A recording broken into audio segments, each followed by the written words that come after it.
श्रीमान बेताल, मेरा उत्तर इस प्रश्न में है कि क्या सम्राट विक्रमादित्य का परोपकार व्यर्थ चला गया? और आप ही ने मुझसे कहा था कि सम्राट विक्रमादित्य इस विश्व में किसी भी चुनौती से परास्त नहीं हो पाए, तो फिर वो इस चुनौती से कैसे पराजित हो सकते? राजन, जब आप मेरे मित्र की प्रशंसा करते हैं ना, तो आप मुझे बहुत अच्छे लगते हैं, परंतु जब आप मेरे मित्र के सिंहासन को प्राप्त करने की बात करते हैं, तो आप मुझे एक हिंसक मतलब मुझे अच्छा नहीं लगता। इसीलिए मैं रक्षक बनकर इस सिंहासन की रक्षा करता हूँ, और अगर कोई इसे हथियाने की कोशिश करे तो मुझे क्रोध आ जाता है, और जब मुझे क्रोध आ जाता है तो मैं तिलमिला उठता हूँ, और मैं जब तिलमिला उठता हूँ तो मैं शेर का रूप ले लेता हूँ। श्रीमान बेताल, मैं तो कहता हूं कि आप सिर्फ शेर का रूप ही धारण नहीं कर लेते, बल्कि आप हृदय से भी बिल्कुल शेर की तरह निडर, शेर की तरह अडिग और शेर की तरह खूंखार भी। लेकिन श्रीमान बेताल, मुझे ऐसा क्यों लगता है कि जब भी सौंदर्य लेखा आती हैं आप कुछ डर से जाते हैं? मतलब वैसे तो आप शेर हैं, लेकिन जब वो आती हैं तो आप चूहे में परिवर्तित हो जाते हैं। कौन कहता है? कौन कहता है ये? वो तो स्त्री है ना, तो उसका सम्मान करता हूँ। स्त्रियों का सम्मान करना चाहिए, इसीलिए मैं भी कर देता हूँ। वरना डरती वो है मुझसे राजन। डरती है बहुत। क्या बात कर रहे हैं? मेरे सामने आते ही उसकी चिट्टी पिट्टी गुम हो जाती है, बाल खड़े हो जाते हैं उसके, त्राहिमाम करके भागती है। मतलब डरती आपसे वो है? सच में? हाँ। क्या बात है श्रीमान बेताल, निसंदेह। मैं तो ये कहूंगा कि आप पुरुष जाति के लिए एक उदाहरण है, बिल्कुल सशक्त उदाहरण। अच्छा श्रीमान बेताल, वैसे तो सौंदर्य लेखा किष्किंधा पर्वत में जाप के ले गई, लेकिन मान लीजिए कि यदि सौंदर्य लेखा इस समय ठीक आपके पीछे हो, तो आप क्या कहेंगे? क्या कहेंगे? मतलब शेर बने रहेंगे या फिर चूहे में परिवर्तित हो जाएंगे? राजन, आप बड़े मजाकिया हैं। पीछे क्या, वो अगर मेरे सामने होती तो सामने सामने बात होती, और अगर वो पीछे भी होती तो मैं पीछे घूमता और कहता। कहिए। क्या कहते हैं? मैं कहता कि सौंदर्य लेखा। मैं तो मजाक कर रहा था। अच्छा। श्रीमान बेताल, अरे श्रीमान बेताल, आप ठीक हैं? वैसे आपको देखकर मुझे इस बात का पूर्ण विश्वास हो गया कि सिर्फ मनुष्य नहीं, बेताल भी स्त्री के वश में ही रहते हैं। वैसे आप अभी ठीक तो हैं? मुझे क्या हुआ है? मैं बिल्कुल ठीक हूँ राजन। ये जो कुछ भी आपने देखा, ये मेरा स्त्री के प्रति सम्मान था। ऐसे मैं सम्मान करता हूँ स्त्रियों का। खैर आप ये सब छोड़िए, हम हमारी चर्चा को आगे बढ़ाते हैं। तो आप क्या बता रहे थे महारानी के बारे में? मैं ये कह रहा था श्रीमान बेताल, कि सतीत्व स्त्री का एक ऐसा बल है जिसे कोई भी नहीं छल कर सकता, और देवी रागेश्वरी अपने पति से अत्यंत प्रेम करती है, इसलिए वो कभी भी तक्षक के षड्यंत्र में शामिल नहीं हुई। तो फिर वो क्यों तक्षक का साथ दे रही थी? क्यों अपनी इच्छा से तक्षक से विवाह कर रही थी? क्या कारण था इसका? इसका कारण था सम्मोहन। तक्षक ने उन पर सम्मोहन कर दिया था, इसलिए उनके सोचने समझने की शक्ति क्षीण हो गई।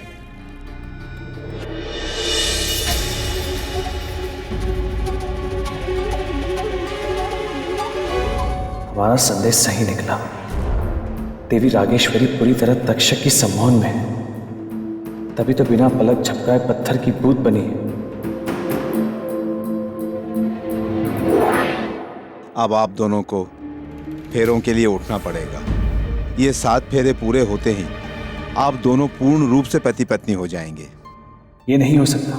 इससे पहले कि ये 7 फेरे पूरे हो, हमें देवी रागेश्वरी का सम्मोहन तोड़ना होगा।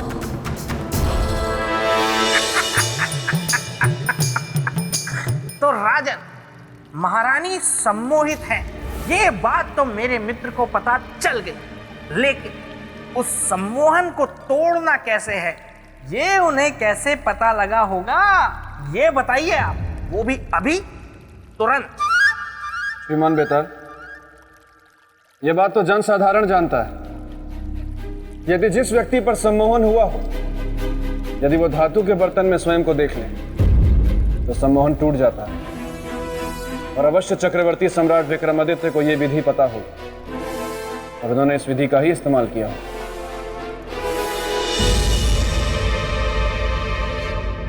अब आप लोग फेरे लेने के लिए खड़े हो जाइए।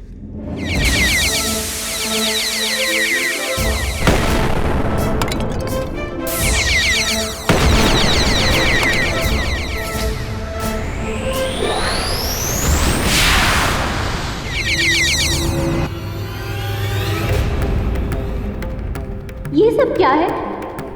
मैं यहाँ कहाँ हूँ? क्या हो रहा है ये सब? कौन हो तुम? हम आपके होने वाले पति है देवी। बस एक बार फेरे हो जाए, फिर हम सदा सदा के लिए विवाह के बंधन में बंध जाएंगे। विवाह रचाने के बारे में सोच भी कैसे सकते हो? उस सुहागन से जिसकी मांग में पहले से ही उसके पति के नाम का सिंदूर चमक रहा है, जल जाएगा तू उसकी मांग के सिंदूर से, भस्म हो जाएगा तू।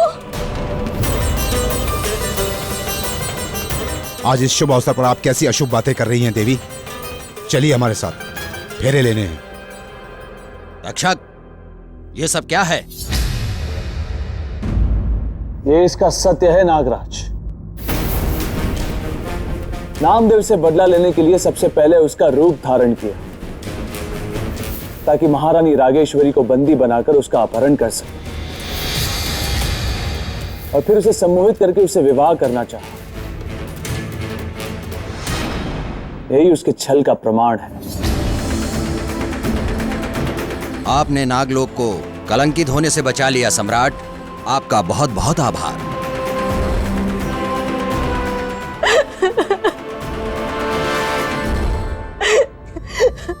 प्रभु, तूने हमारी लाज बचा ली।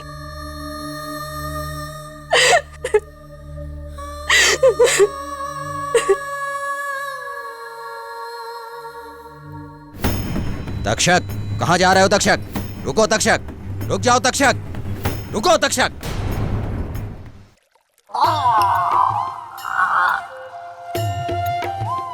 श्रीमान बेताल, ये क्या कर रहे हैं आप? ठीक तो हैं? मैं बिल्कुल ठीक हूँ राजन। मैं तो अपने मित्र सम्राट विक्रमादित्य को नमन कर रहा हूँ।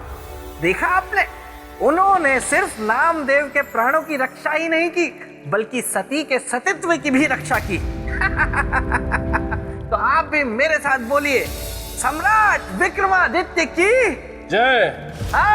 महाज्ञानी महाप्रतापी विक्रमादित्य की जय। मेरे परम मित्र की जय। उनके सिंहासन की जय। और अब मेरे साथ बोलिए, मुझे मुझे सिंहासन सिंहासन चाहिए? चाहिए। बिल्कुल नहीं। बोलिए। श्रीमान बेताल, आप प्रणाम कर रहे हैं सम्राट विक्रमादित्य को, लेकिन मैं प्रणाम करता हूं आपकी चतुराई को। आपसे अधिक चतुर मैंने आज तक किसी को देखा ही नहीं।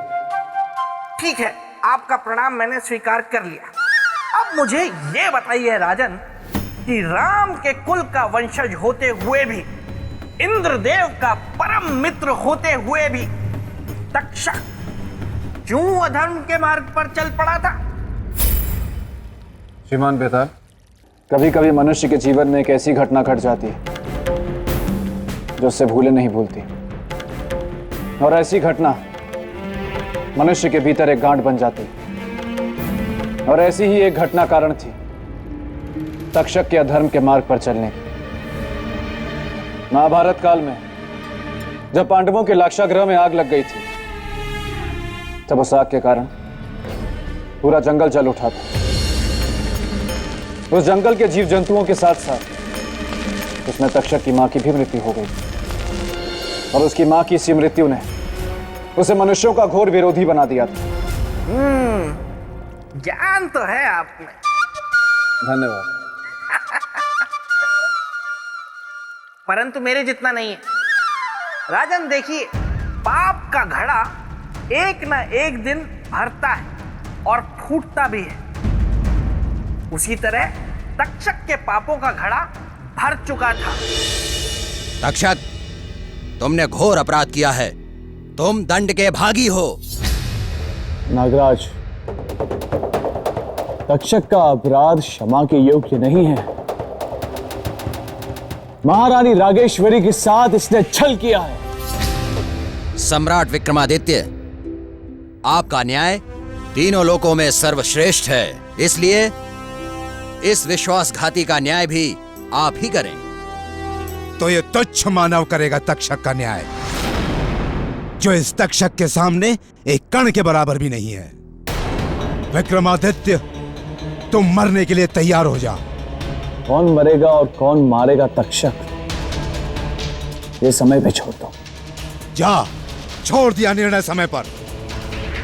आ, युद्ध कर मुझसे। यदि तुझे न्याय प्रिय है तो कर स्वीकार चुनौती। पाप के अंत के लिए इस पापी की चुनौती भी स्वीकार है। तो ठीक है, आजा मेरे मौत के अखाड़े में। आ, आ, आ।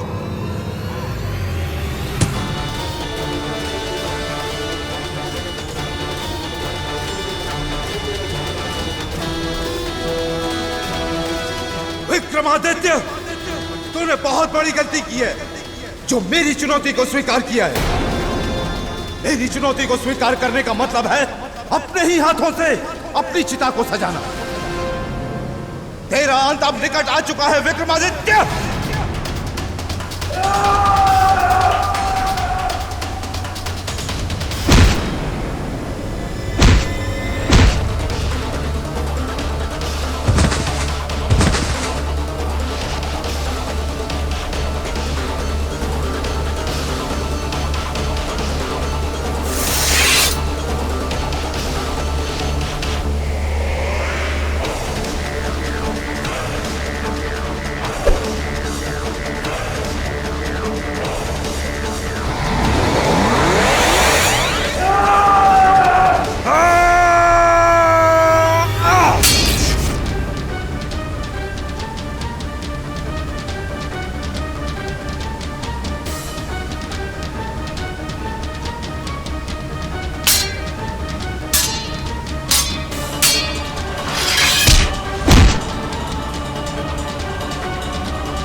अब तू भस्म होगा मेरे विष से। अब देख मैं तुझे कैसे राख बनाता हूं।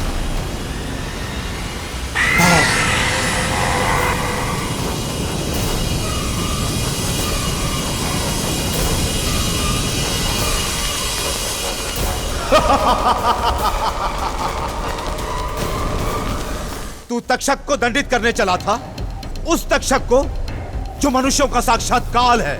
विक्रमादित्य के साथ साथ पूरी मनुष्य जाति भी यह सुन ले कि तक्षक को कोई भी दंडित नहीं कर सकता है, कोई भी नहीं और कभी भी नहीं।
अपनी भूल स्वीकार कर लो तक्षक, इसी में तुम्हारी भलाई है।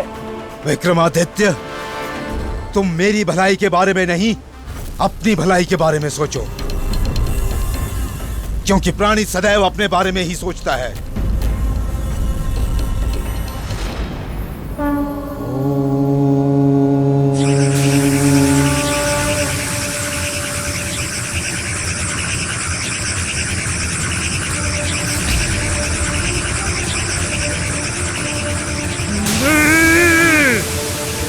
ऐसा नहीं हो सकता।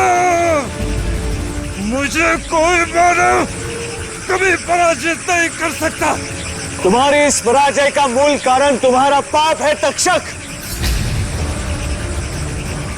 क्योंकि तुम्हारे पाप का घड़ा भर चुका है। तक्षक, तुमने हमेशा मनुष्यों के साथ छल किया है, उन्हें कष्ट दिया है, इसीलिए तुम्हारा न्याय भी एक मनुष्य ही करेगा।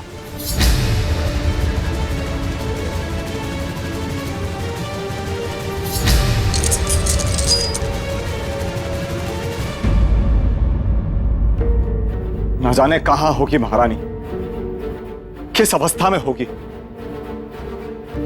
महाराज, महाराज। महारानी आप आ गई, आप कुशल तो हैं?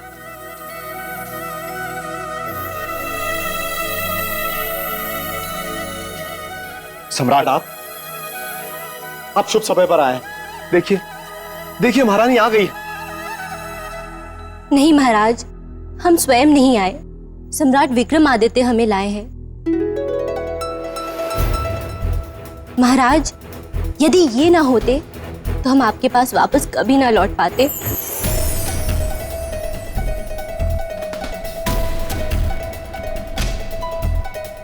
धन्यवाद सम्राट, मैं तो आपके उपकार के सामने बोना हो गया।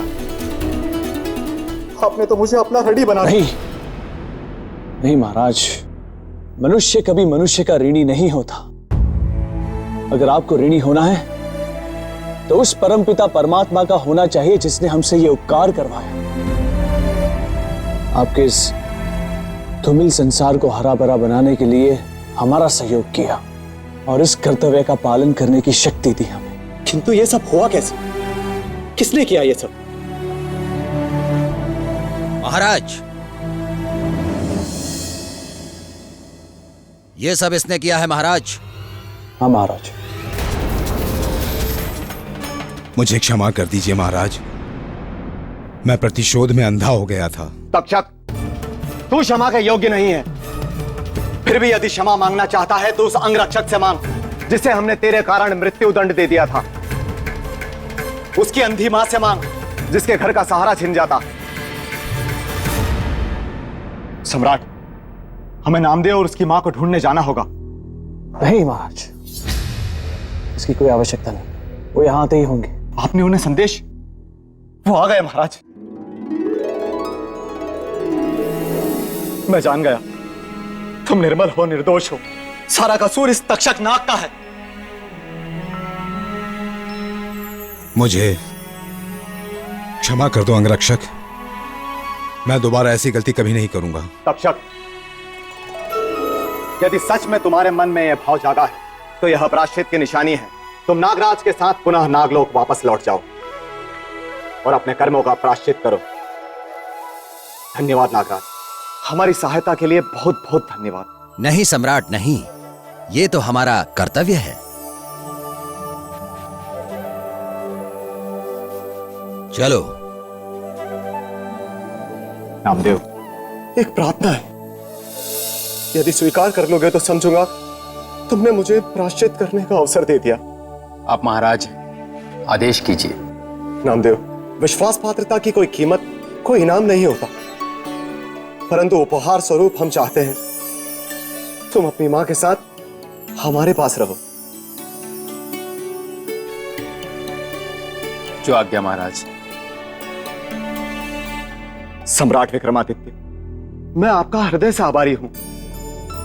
आपने मेरी पत्नी के साथ साथ मुझे भी अन्याय करने से बचा लिया।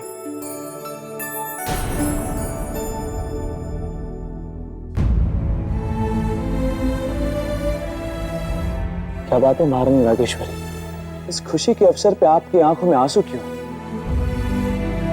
हमारा अनुष्ठान अधूरा ही रह गया। अब हम निसंतान ही रह जाएंगे। अब हमें इस राज्य को छोड़कर जाना होगा।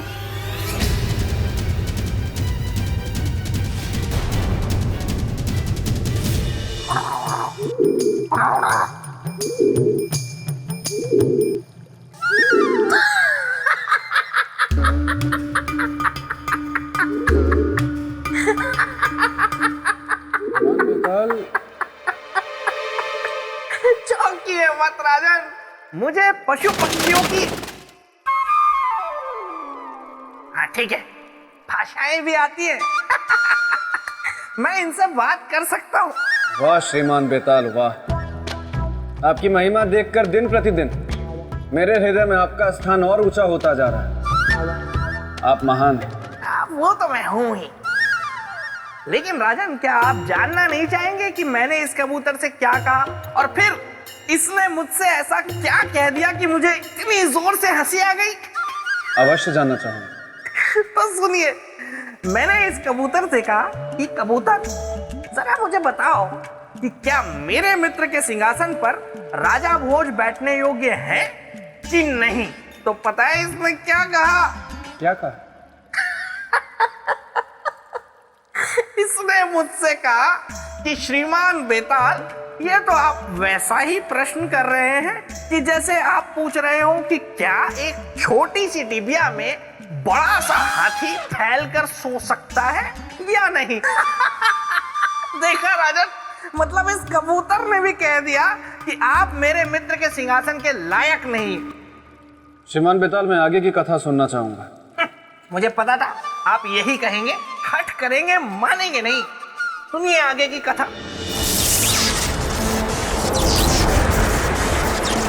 हमें क्षमा करना कालदेव, यदि संसार के हित से बंधे नहीं होते तो आपके साथ ऐसा कभी नहीं करते।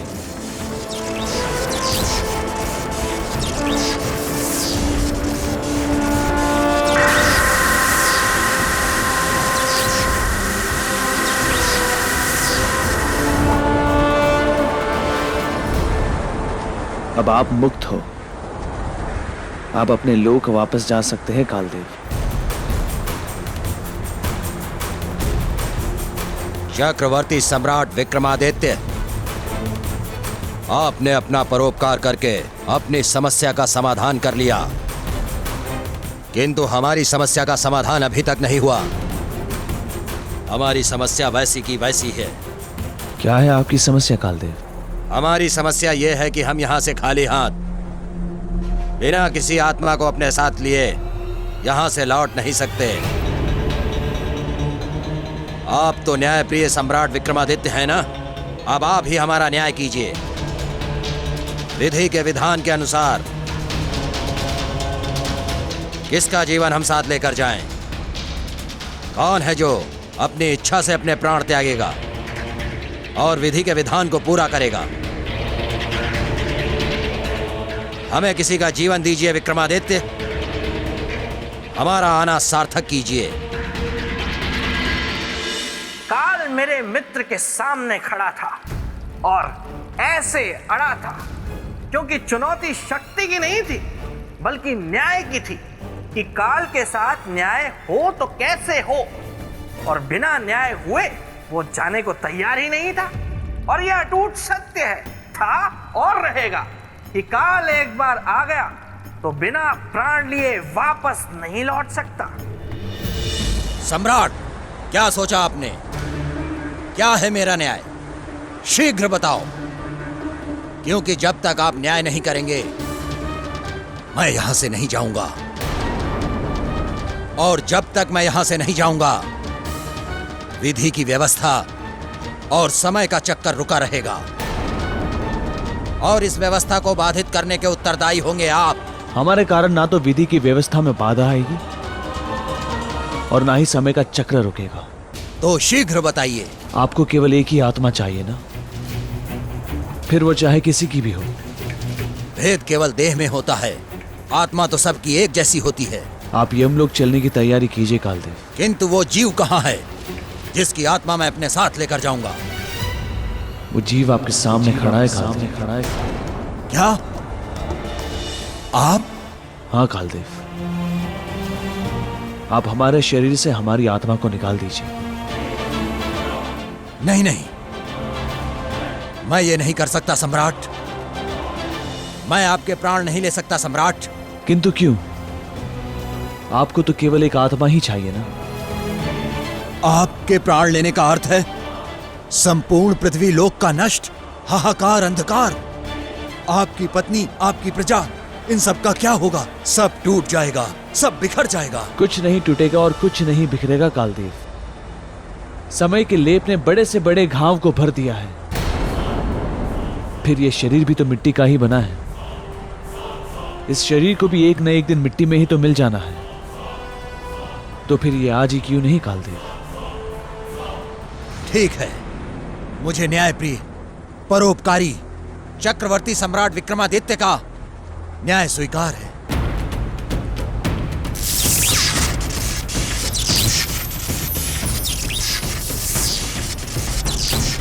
सम्राट, मुझे आपकी एक और अनुमति चाहिए।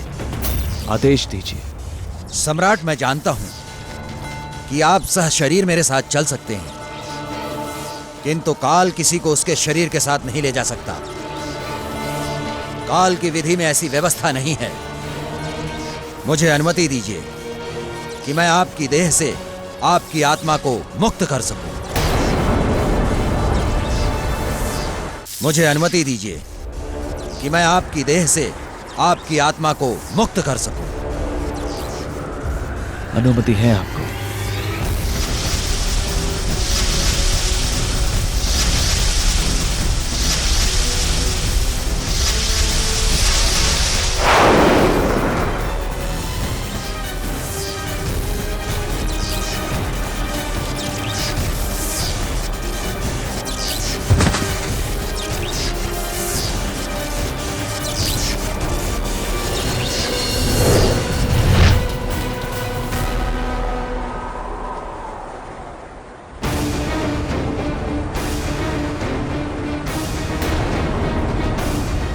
सम्राट विक्रमादित्य, धरती लोक की आपकी यात्रा समाप्त हुई।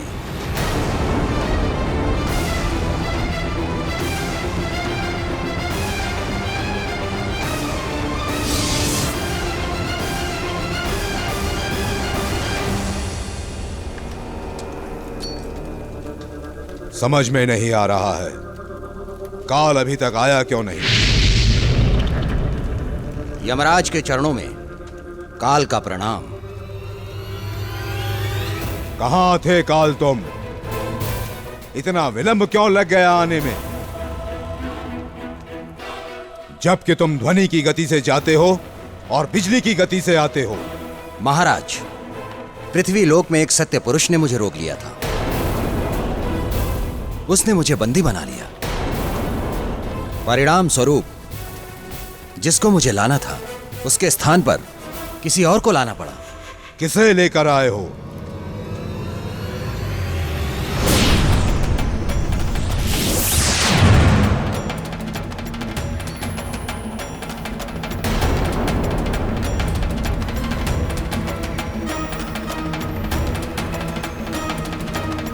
चक्रवर्ती सम्राट विक्रमादित्य को लेकर आए हो? क्यों क्यों क्यों? महाराज, इन्होंने ही तो मुझे रोका था और समय पर उस जीव के पास पहुंचने नहीं दिया, और वो भी उसके परोपकार के लिए।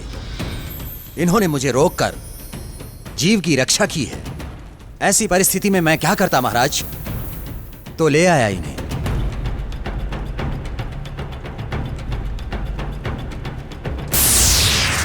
यमराज, ये क्या अनर्थ किया है काल ने? चक्रवर्ती सम्राट विक्रमादित्य को अकाल मृत्यु दी है। नहीं इंद्रदेव, इसमें कालदेव की कोई गलती नहीं है। हमने अपनी स्वेच्छा से अपने प्राण त्याग किए हैं। सम्राट, आपकी इच्छा आपकी मृत्यु पर नहीं है। आपकी इच्छा केवल आपके जीवन पर है। और अभी आपको जीना है। संसार को आपकी आवश्यकता है, इसलिए आप अपनी स्वेच्छा से मृत्यु का वरण नहीं कर सकते। यमराज, सम्राट के प्राण लौटा दीजिए।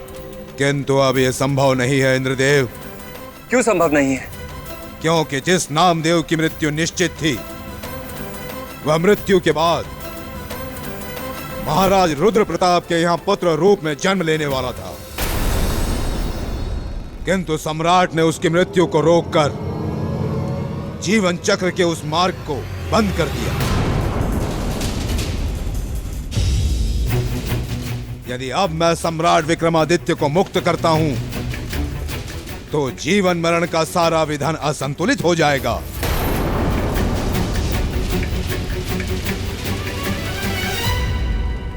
उस भूल, इस असंतुलन को सुधारने का कोई उपाय? एक उपाय है,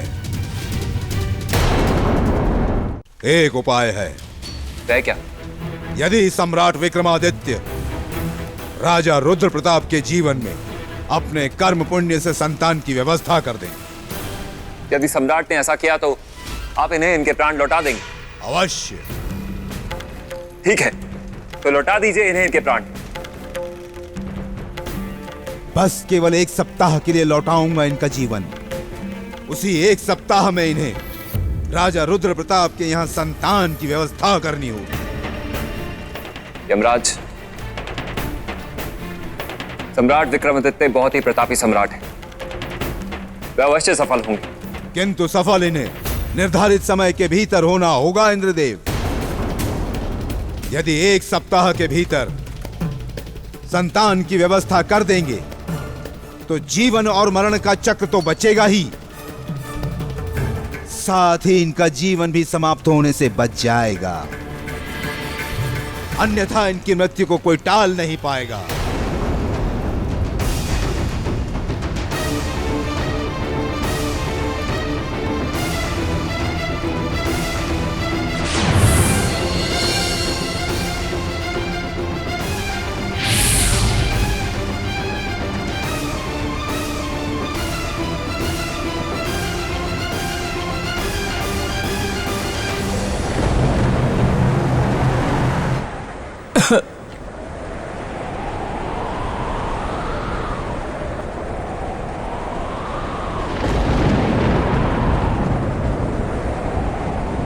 कुछ ऐसा उपाय कीजिए कि जन्म और मृत्यु दोनों की ही व्यवस्था खंडित ना हो।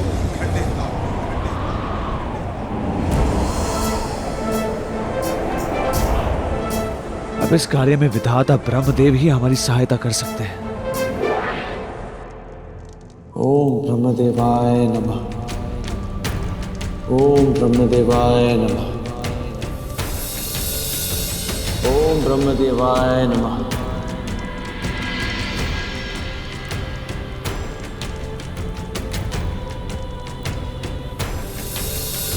हे परमपिता ब्रह्मदेव, हमें दर्शन दीजिए।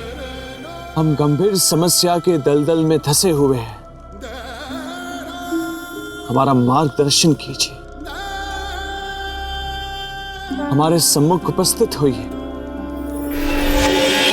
हे परम प्रतापी चक्रवर्ती सम्राट विक्रमादित्य, नेत्र खोलिए, कहिए क्या समस्या है? हम किस प्रकार आपकी सहायता कर सकते हैं?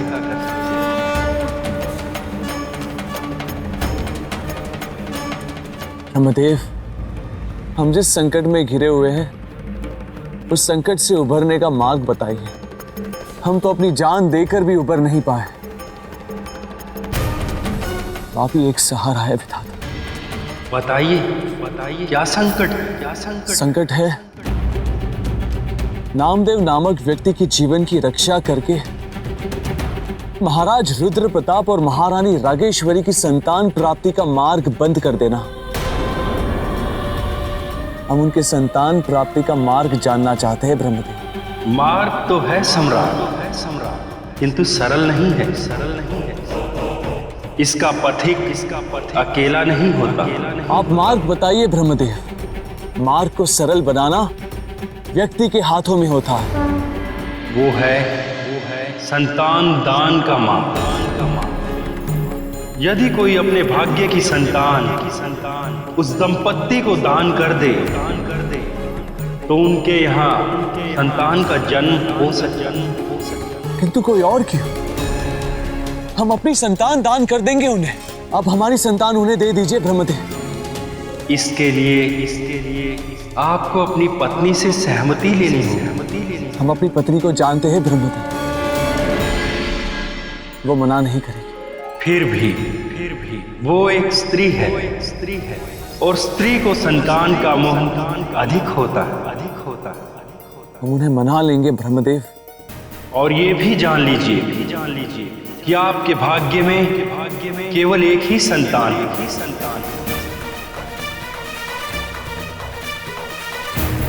और उसे दान कर देने के बाद ना तो आपकी पत्नी मातृत्व सुख को भोग सकेंगी और ना ही आप अपनी संतान का मुख देख सकते। अब ये निर्णय आपको करना है।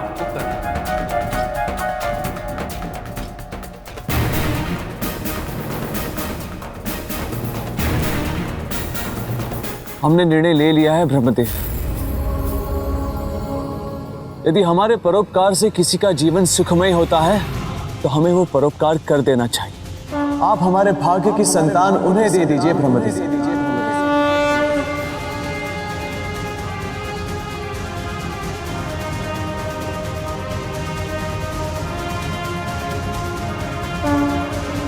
तथास्तु।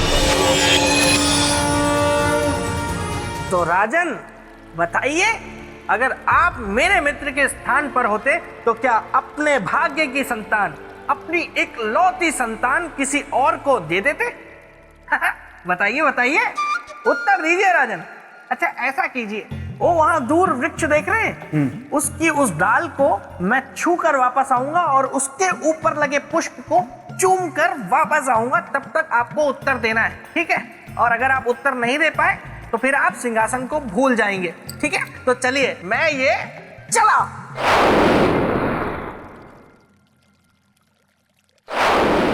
उत्तर दीजिए राजन। ये क्या श्रीमान बेताल, आपने तो मुझसे कहा था कि आप उस वृक्ष पे उस पुष्प को चूम कर आएंगे, और आप तो वहां गए नहीं। राजन मैंने आपसे कहा था कि मुझ में कई ऐसी शक्तियां हैं जिनका समय आने पर आपको पता चल जाएगा। तो ये भी मेरी एक शक्ति है कि मैं कब वृक्ष तक पहुंचा, कब डाल छुई, कब पुष्प चूमा, कब वापस आ गया, आप कुछ भी नहीं देख पाए, क्योंकि मैं पल भर में कहीं भी जा सकता हूं और पल भर में कहीं से भी आ सकता हूं। नहीं श्रीमान बेताल, जब तक मैं आपको प्रत्यक्ष रूप से उस पुष्प को चूमते हुए नहीं देख लेता तब तक मैं नहीं मानूंगा। आप जाइए उस पुष्प को चूम कर आइए, मैं प्रतीक्षा कर रहा हूं। मुझे पता था राजन कि आप मानेंगे नहीं, हट करेंगे। छोड़िए, खैर जाने दीजिए। आप आगे की कथा सुन लीजिए, क्योंकि आपकी असली परीक्षा अभी बाकी है।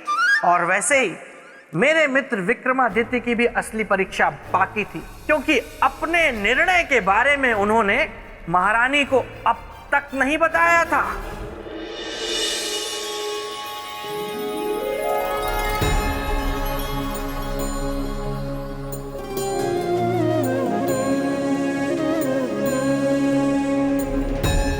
सम्राट, इस बार आपने बहुत लंबी प्रतीक्षा करवा दी। किसकी परीक्षा ले रहे थे? हमारे धैर्य की या फिर उस बैरन प्रतीक्षा की जो बार बार हमारे मन को बुरी आशंकाओं से भर देती थी? महारानी चित्रलेखा, जब तक आप हमारी सांसों में हैं, हमें एक खरोच भी नहीं आ सकती।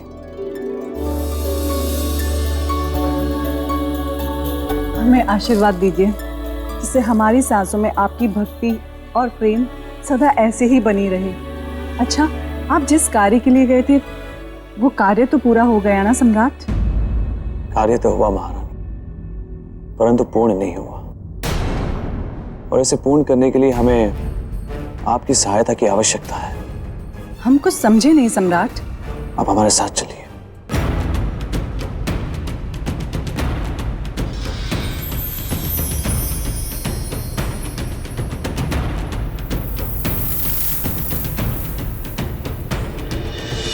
सारी समस्या में से केवल एक समस्या अनसुलझी रह गई। कौन सी समस्या सम्राट? पुत्र प्राप्ति के लिए महारानी रागेश्वरी ने व्रत रखा था, उनका वो व्रत अधूरा रह गया, वो मात्र सुख से वंचित हो गई। ये तो सचमुच बहुत बुरी बात है कि वो एक स्त्री की संपूर्णता से वंचित रह गई।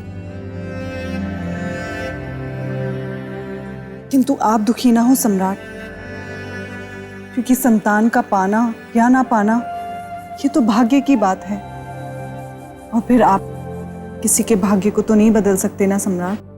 सही कह रही है आप। हम अकेले नहीं कर सकते, परंतु हम मिलकर एक मत होकर अवश्य कर सकते हैं महाराज। परंतु कैसे सम्राट? यदि हम अपने भाग्य की संतान उन्हें दान कर दें,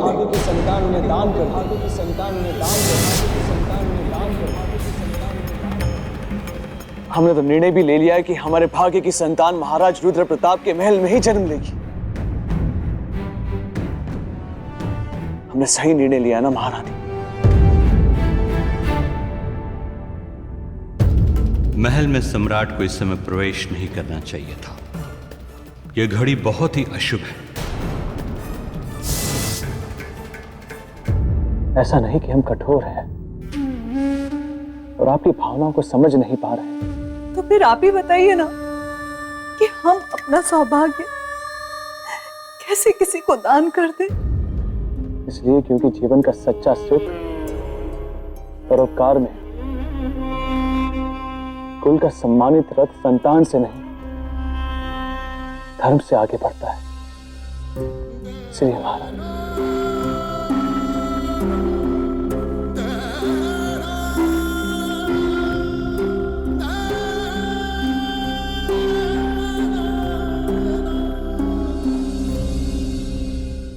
आपका मुंह फेर लेना यह संकेत देता है कि आप हमारी बात से सहमत नहीं।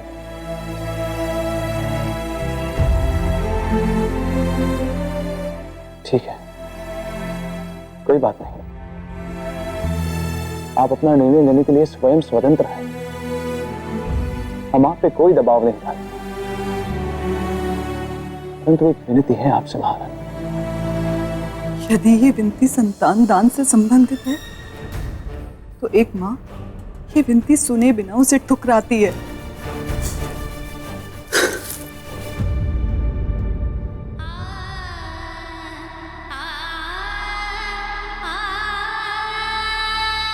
हे महादेव, ये आपने हमें किस धर्म संकट में डाल दिया है। एक और पत्नी धर्म, दूसरी तरफ स्त्री धर्म और तीसरी तरफ मातृ धर्म।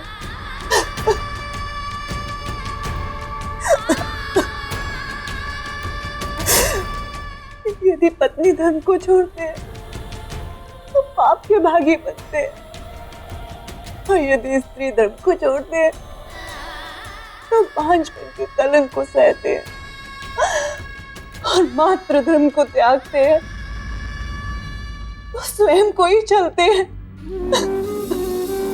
हे महादेव, ये कैसी विडंबना है? कोई दिशा दिखाइए, हम क्या करें?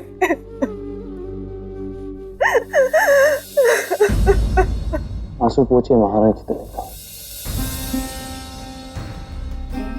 आपकी आंखों में आंसू अच्छे नहीं लगते।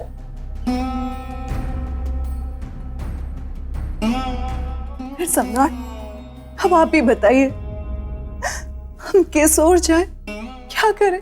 किसी और नहीं, आप वहीं रहे, अपने निर्णय की उसी धुरी पर जिस पर आप हैं। संतान दान करने का संकल्प हमारा है, आप चिंतित ना हो। परंतु निर्णय लेने से पहले हम आपको कुछ दिखाना चाहते हैं। क्या? आपको हमारे साथ चलना होगा।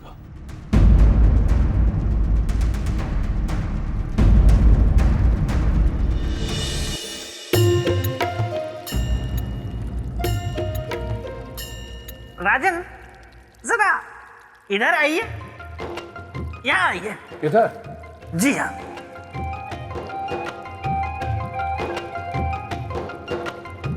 सिंहासन के बीच में खड़े हो जाइए।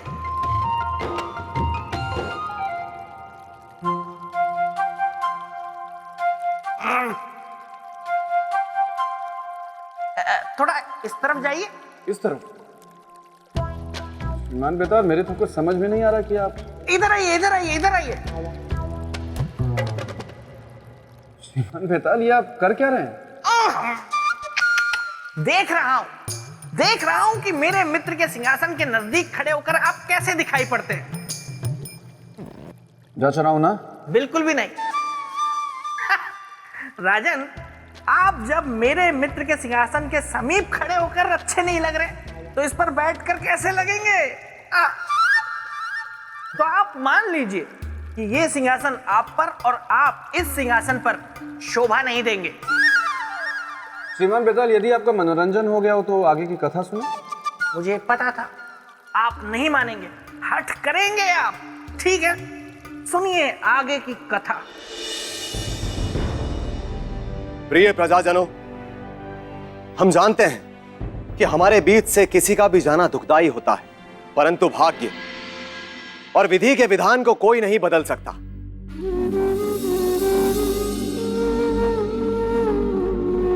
और हमारे भाग्य की लेख यह कहती है कि अब हमें आपसे सदा सदा के लिए विदा लेने का समय आ गया है।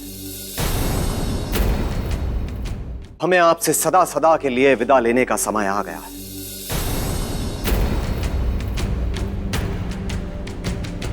हे धर्मसभा के ऋषियों, हमने यह विचार कर लिया है कि अब इस पापमय जीवन को जीने का हमें कोई अधिकार नहीं। इसलिए आज रात्रि के शुभ पहर में हम दोनों ने जल समाधि लेने का निर्णय किया। नहीं महाराज, नहीं, आप ऐसा निर्णय नहीं ले सकते। आप हमें अनाथ करके नहीं जा सकते महाराज। हम आपको अपने से दूर नहीं जाने देंगे महाराज। हाँ, नहीं जाने देंगे महाराज को। शांत शांत भक्तजनों, स्नेह का बंधन मत डालिए इनके पैरों में, जाने दीजिए इन्हें।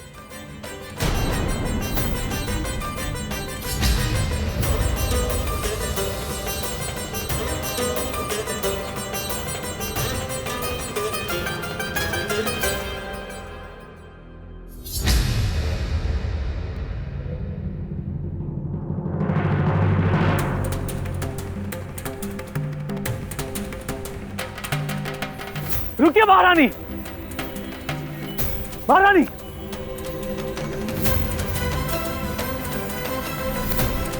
कहां जा रही है? किसी का जीवन बचाने। किसका? राजा रुद्र प्रताप और महारानी रागेश्वरी का। उनका दुख हमसे देखा नहीं गया। यदि हमारे अजन्मे शिशु के दान से उनके और उनकी प्रजा के जीवन में सुख के पल आ सकते हैं तो हम अपनी संतान का दान कर देंगे। छोड़ देंगे हम अपना मातृत्व पद, किंतु हम उन्हें बचाएंगे। क्या कह रही हैं आप? जी महाराज, यही हमारा अटल और अंतिम निर्णय है। आपको पाकर धन्य हो गए हम। हमारी प्रेरणा के स्रोत भी केवल आप ही हो महाराज। आपका बहुत बहुत धन्यवाद।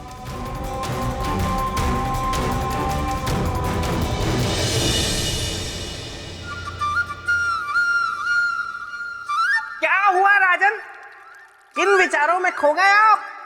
सोच रहा हूं कि महारानी चित्रलेखा ने कितना बड़ा त्याग किया था। एक पल जिस त्याग का उन्होंने घोर विरोध किया था, तो दूसरे ही पल किसी का दुख देखकर उस त्याग को करने को तुरंत तैयार हो गए। मेरे मित्र सम्राट विक्रमादित्य थे ही इतने सौभाग्यशाली जो उन्हें ऐसी पत्नी मिली थी।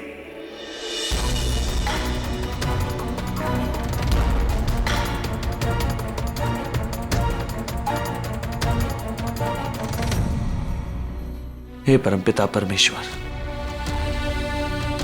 हम सच्चे मन से आपकी प्रार्थना करते हैं कि हमारे भाग्य का संतान सुख महाराज रुद्र प्रताप और महारानी रागेश्वरी के भाग्य का संतान सुख बना दीजिए। कृपा करें हम पे।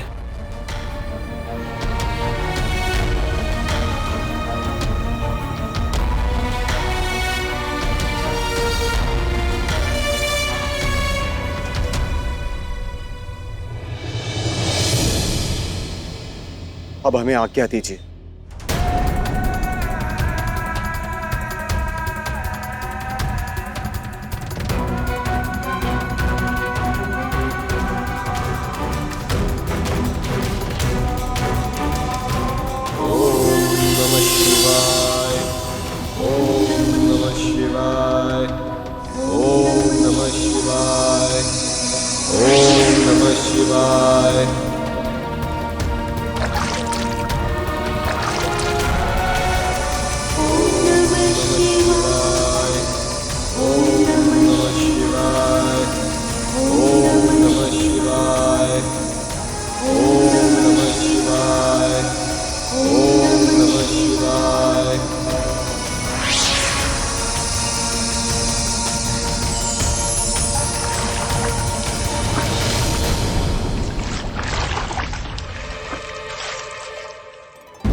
क्यों देवी, क्या हुआ? क्या जीवन के प्रति मोह जाग गया या फिर डूबने से भय लगने लगा? जी महाराज, हमें मोह जाग गया।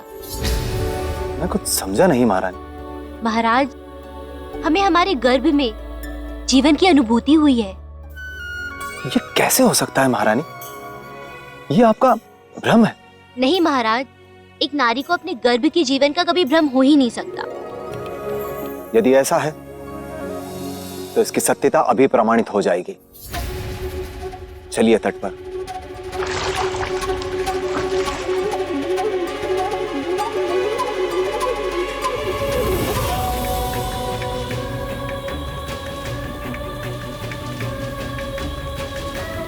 ऋषिवर, महारानी अभी अभी भ्रम का शिकार हुई।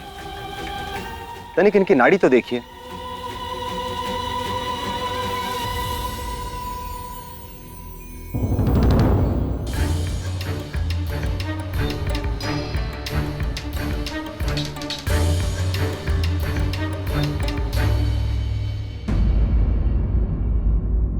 महाराज, चमत्कार हो गया। महारानी के जीवन के साथ एक और जीवन जुड़ चुका है। ये आप क्या कह रहे हैं ऋषिवर? सत्य कह रहा हूं महाराज। महाराज रुद्र प्रताप की जय। महाराज रुद्र प्रताप की जय। हे प्रभु, आपने हम पर बहुत बड़ा उपकार किया। आपकी बहुत बड़ी कृपा।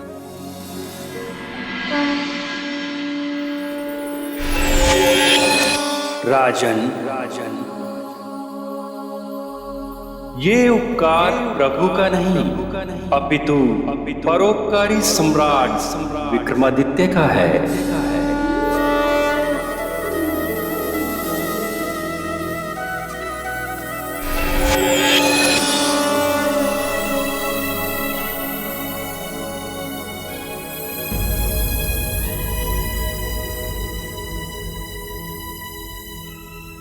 हाँ रानी चित्रलेखा,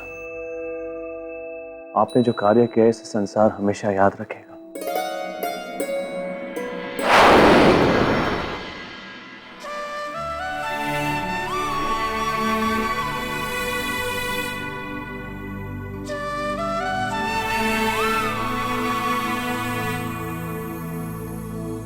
इंद्रदेव,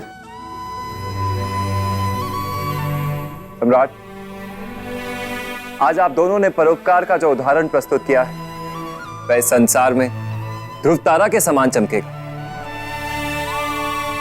ऐसा महान परोपकार ना तो पहले कभी देखा गया है और ना ही भविष्य में कभी देखा जाएगा। सच में सम्राट, इस धरती पर आप धर्म के सच्चे प्रतिनिधि हैं। आज पहली बार काल को किसी के परोपकार ने पराजित किया है। सचमुच आप धन्य हैं। विधि के विधान को व्यवस्थित रखने के लिए जो भूमिका आपने निभाई है उसके लिए हम सब आपके आभारी हैं। आभार स्वरूप हम आपका लिया हुआ जीवन आपको वापस करते हैं।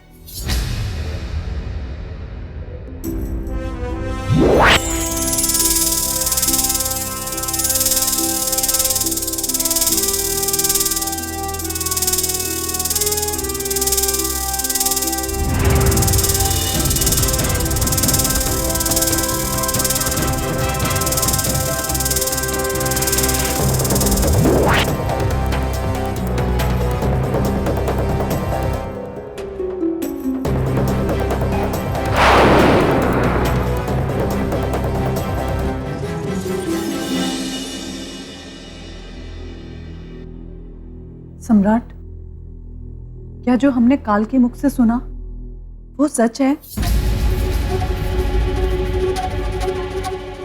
हाँ दीदी। आपने हमसे इतनी बड़ी बात छुपाई।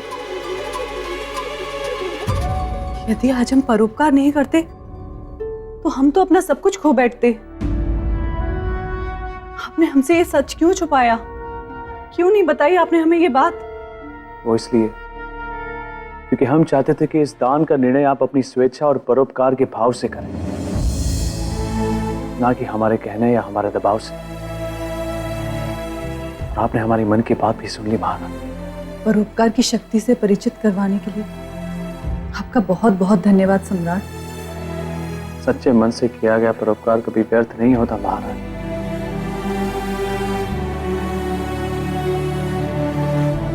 मैं हूं बेताल, गलने नहीं दूंगा किसी की दाल। तो देखा राजन, ऐसे थे हमारे सम्राट विक्रमादित्य, जिनका मित्र होने का सौभाग्य मुझे प्राप्त हुआ। और आप परोपकार की सीढ़ी पार करना चाहते हैं तो इसके लिए पहले आपको यह बताना होगा कि परोपकारी के गुण क्या होते हैं। और अगर आप नहीं बता पाए तो कोई बात नहीं, बस इस सिंहासन को भूल जाइए।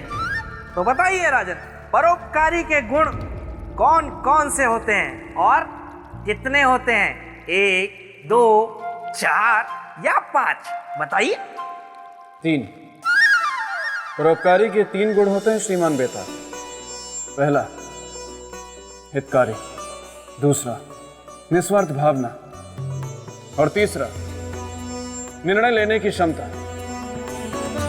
जिस मनुष्य में अपने स्वार्थ से उठकर दूसरे की भलाई करने की इच्छा और परिस्थिति को देखकर तुरंत निर्णय लेने की क्षमता, वही असली अर्थ में परोपकारी। राजन, वो किताब मुझे भी दीजिएगा जिसमें से पढ़ पढ़ के आप ये सारे उत्तर देते हैं।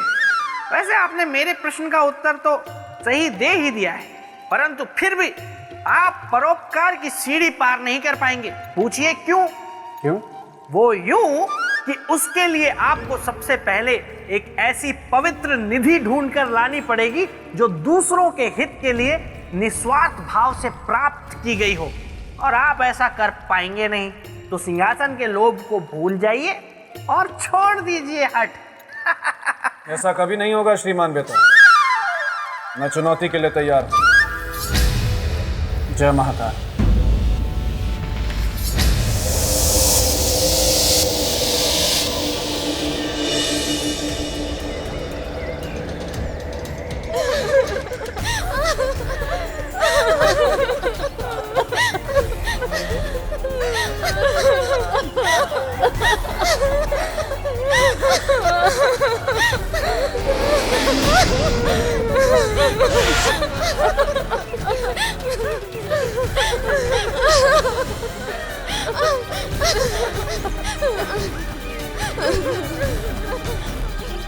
इस घने जंगल में एक साथ कई स्त्रियों के रोने की आवाज, क्या दुख हो सकता है इन्हें?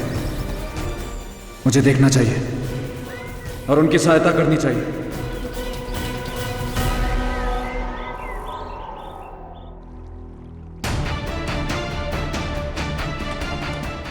यहां तो कोई भी नहीं है, जबकि रोने की आवाज तो यहीं कहीं से आ रही थी।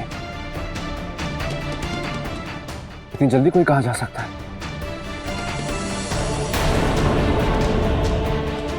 हे देवियों, कौन है आप लोग? मैं राजा भोज हूं। कृपया मुझे अपने दुख का कारण बताएं। मनुष्य, चले जाओ यहाँ से। यहाँ रहकर हमारा दुख और मत बढ़ाओ। तुम स्वार्थी मनुष्य क्या भला करोगे हमारा? तुम्हें तो हम बेजुबानों की हत्या करने में जरा भी दया नहीं आती।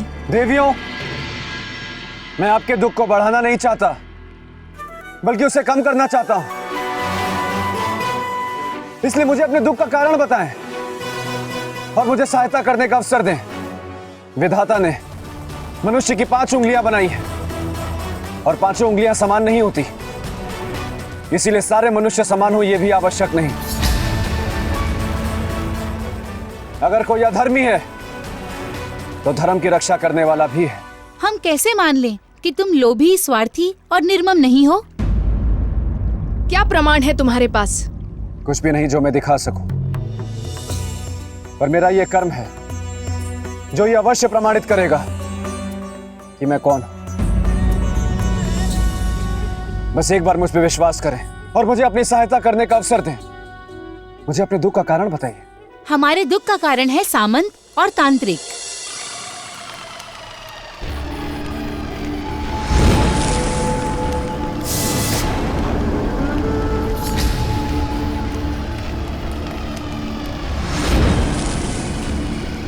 ऐसा क्या किया उन्होंने देवियों?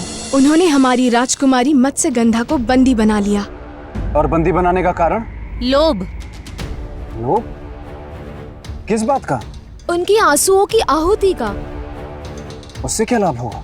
सामंत, अब हम इस हवन कुंड में मत्स्यगंधा के आंसुओं की बलि देंगे। उसके बाद सबसे पहले ये दक्षिण मुखी शंख सोने का हो जाएगा और आप अपने हाथों इसे बजाएंगे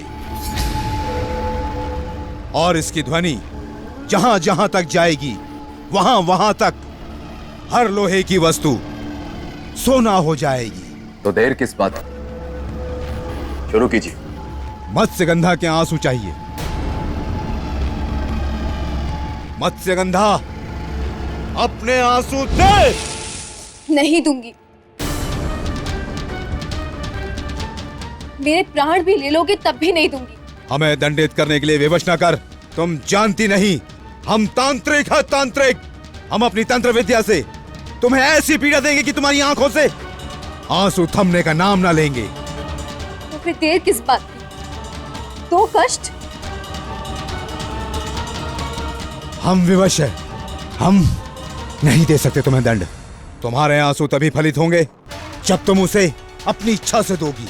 नहीं दूंगी और ना ही पूरा होने दूंगी तुम दोनों की ये लालच। किंतु देवियों, उस तांत्रिक ने मत्स्यगंधा देवी को बंदी बनाया कैसे? छल से। एक दिन की बात है, सामंत नदी किनारे बैठकर छाती पीट पीट कर रोने लगा। वो डूबकर जान देने लगा था। मत्स्यगंधा को उस पर दया आई तो जान देने का कारण पूछा। सामंत ने अपने पाप काटने के उपाय स्वरूप जल परियों को भोजन खिलाने की बात कही। उसने ये भी कहा वो जो भोजन देता है उसे आप जल परियां ग्रहण नहीं करती हैं, जो सच भी था। कहने लगा जब तक उसका पाप नहीं कटेगा ऐसे में जीकर क्या करेगा, उसका मर जाना ही अच्छा है। ये सुनकर मत्स्यगंधा को दया आई और उन्होंने उनका भोजन ग्रहण करना स्वीकार कर लिया और वही उनके लिए काल बन गया। उसका भोजन ग्रहण करने के लिए वो नदी से बाहर आई। तभी घात लगाए बैठे तांत्रिक ने अपनी तंत्र की शक्ति से हमारी राजकुमारी को बंदी बना लिया और उनके आंसू लेने के लिए अपने साथ लेकर चला गया। अब समस्या ये है कि यदि मत्स्यगंधा ने अपनी इच्छा से आंसू दे दिए, हम सभी जलपरियां सदा सदा के लिए अंधी हो जाएंगी। इसका मतलब कि जो कुछ भी हुआ वो सोची समझी सुनियोजित चाल के तहत हुआ। मनुष्य कभी भी विश्वास के पात्र नहीं होते। काजल की कोठरी में रहने वाले सभी काले हों ऐसा आवश्यक नहीं।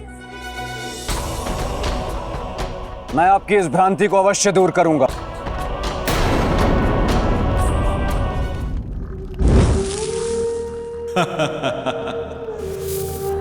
मत्स्यगंधा, मैंने तुझे बहुत भोजन दिया, परंतु अब उस भोजन के एक एक दाने का हिसाब लूंगा मैं। एक एक दाने का। तांत्रिक, आवाहन शुरू कीजिए। ओम स्वाहा। सामंत, सोने की लालच ने तुझे अंधा कर दिया है। मैं तुझे शाप देती हूँ कि तेरी ये लालच ऐसे फलेगी कि जिस भी जीवित प्राणी पर तेरी ये नजर पड़ेगी वो सोने में बदल जाएगी। मूर्ख! तुम हमारे यजमान को श्राप नहीं दे सकती। हम तुम्हें इसी हवन कुंड में भस्म कर देंगे।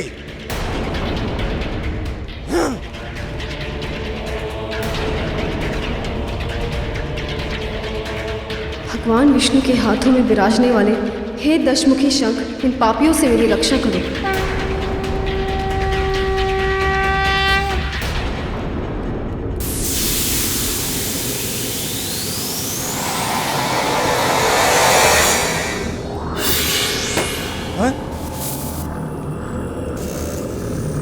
तांत्रिक, यदि मत्स्यगंधा का श्राप सत्य हो गया तो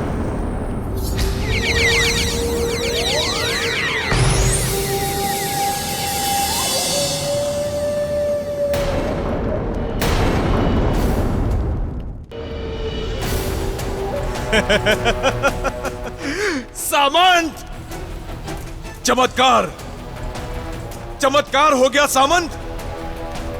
अब मैं कुछ भी सोने का बना सकता हूं, किसी को भी सोने का बना सकता हूं।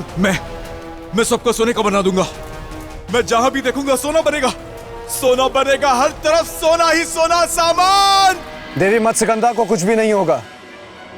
मैं आप सबको वचन देता हूं कि मैं उन्हें वापस लेकर आऊंगा, सुरक्षित और सकुशल। आपके इस वचन के पीछे का स्वार्थ क्या है? कुछ भी नहीं, ये सब मैं आप लोगों के हित के लिए कर रहा हूं। मुझ पर विश्वास रखें और मुझे आज्ञा दें।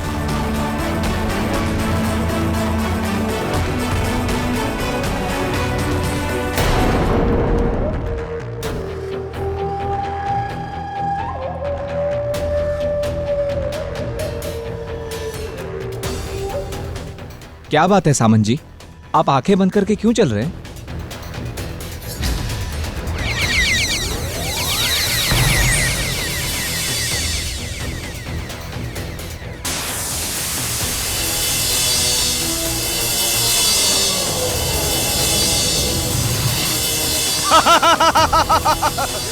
मैं स्वर्ण लोक बसाऊंगा, स्वर्ण लोक का स्वामी बनूंगा। मैं जिसे भी देखूंगा वो सोने का बन जाएगा।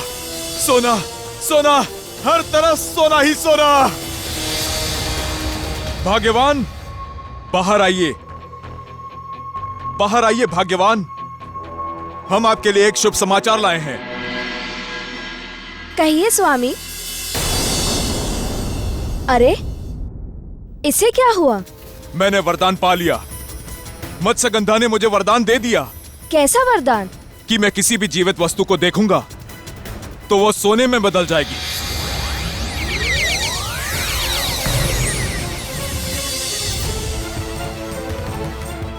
ये वरदान नहीं, शाप है।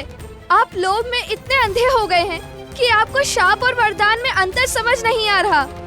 बहुत बड़े पापी हैं आप। मूर्ख स्त्री, कोसना बंद कर। अरे तू क्या जाने सोने का मोल। अब मैं लंकापति रावण की तरह अपनी सोने की नगरी बनाऊंगा। इस संसार का कुबेर बनूंगा मैं। कुबेर भी मेरा दास होगा।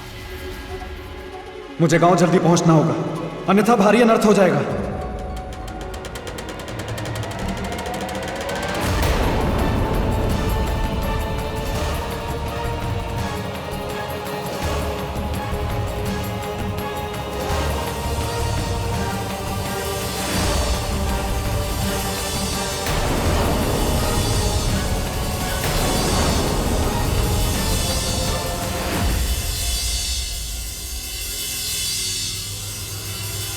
देवी, ये सब क्या है? आप सब सोने में परिवर्तित कैसे हो रहे हैं? अपने पति के लोभ के कारण हम सभी जीवित प्राणियों पर मत्स्यगंधा का शाप फलित हुआ है। सोने के लालच में अपने यज्ञ के लिए उन्होंने उसे बंदी बनाकर रखा था। उसी का फल है ये सब। और देवी मत्स्यगंधा कहाँ है? नहीं जानती। और आपके पति? लोगों को सोने का बनाने के लिए।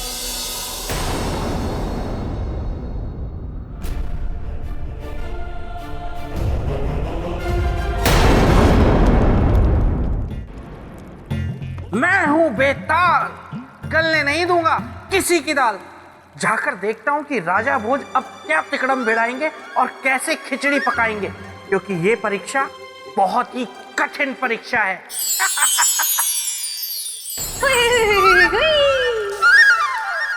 सौंदर्य लेखा तुम। हाँ मेरे बेताल, मैं सुर और तुम ताल। देखो देखो सौंदर्य लेखा, इस समय ना मैं बहुत ही आवश्यक कार्य से कहीं जा रहा हूँ। लेकिन मैं तो अभी हूँ आई, तो तुम चल दिए? नहीं नहीं, मैं चल दिया था तब तुम आई। एक ही तो बात हुई। नहीं नहीं, एक बात नहीं है। देखो मेरी बात सुनो। तुम मेरी बात सुनो बेताल, मैं तुम्हें ऐसे नहीं जाने दूंगी। ये देखो, तुम्हारे लिए प्रेम अंगोछा हुलाई, इसे तुम्हें पहना के ही रहूंगी। अब देखो सौंदर्य लेखा, मैं ये प्रेम अंगोछा पहनूंगा, लेकिन जब तक उस पेड़ से सोने का आम नहीं गिरता ना जमीन पर, तब तक मैं ये प्रेम अंगोछा नहीं पहन सकता। सोने का आम कहाँ है? वो वहाँ। वो तो आम का पेड़ है ही नहीं बेताल। हाँ, आम का पेड़ नहीं है, लेकिन उस पेड़ से सोने का आम जमीन पर गिरता है। और अगर तुम्हें देखना है ना, तो एक टुक वहां पर देखना पड़ेगा, बिना अपनी पलकें झपकाए, और मुड़कर तो बिल्कुल भी मत देखना, वरना तुम सोने का आम जमीन पे गिरते हुए नहीं देख पाओगी। ठीक है? बिल्कुल मौन धारण करके वहीं देखती रहो। ध्यान लगाओ सौंदर्य लेखा, ध्यान लगाओ, आम गिरेगा। कमाल कर दिया सामंत, तुमने कमाल कर दिया। किसी को नहीं छोड़ा, किसी को भी नहीं, सबको सोना बना दिया। सोना! मत्स्यगंधा ने मुझे बहुत बड़ा वरदान दिया है, एकदम मेरी इच्छा के अनुरूप। सोना, सोना, सोना, केवल सोना ही सोना। निश्चित रूप से यह आवाज सामंत की है।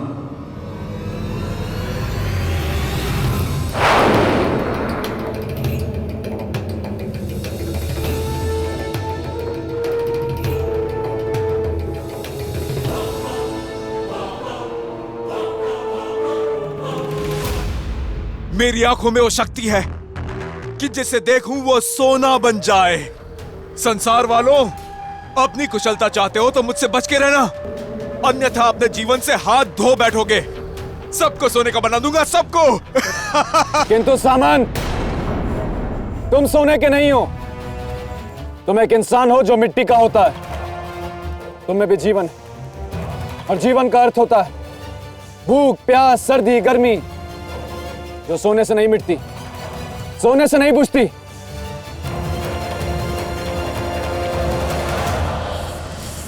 कौन है? कौन है उधर? साहस है तो सामने आओ। यहीं यहीं तेरी भूख और प्यास दोनों मिटा दूंगा। इसके सामने जाने में खतरा है। बिना इसके सामने गए मुझे इसे समझाने का प्रयास करना होगा। मुझे इसकी दृष्टि से बचना होगा। देखो सामंत, श्राप कभी सुखदायी नहीं होता, इसलिए मान लो मेरी बात। अपनी आंखें मूंद लो और शांतिपूर्वक अपने श्राप से मुक्त होने का उपाय सोचो। मूर्ख! वरदान है ये, वरदान। धन्यवाद उस मत्स्यगंधा का जो मुझे श्राप देकर उस दक्षिण मुखी शंख में समाकर अदृश्य हो गई। किंतु मेरी आंखों से तू अदृश्य नहीं हो सकता। तुझे तो मैं खोज ही निकालूंगा। मान लो मेरी बात, अपने इस लोभ को त्याग दो। जिस लोभ में लाभ हो, बुद्धिमान उसे नहीं त्यागता। पर तू है कहां? सामने आ। छिप कर क्यों उपदेश दे रहा है? सामने आ तो पता चले कि कौन क्या त्यागता है, तू जीवन या मैं लोभ। कहीं ये दुष्ट सामंत आसमान की तरफ ना देख ले, वरना मैं भी सोने का बन जाऊंगा और ऐसे ही हमेशा के लिए हवा में लटका रह जाऊंगा।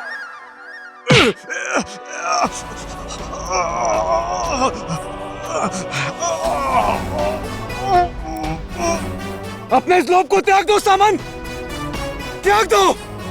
छोड़ मुझे, छोड़। मैं तुझे अभी सोने का बनाता हूं। छोड़ दे मुझे।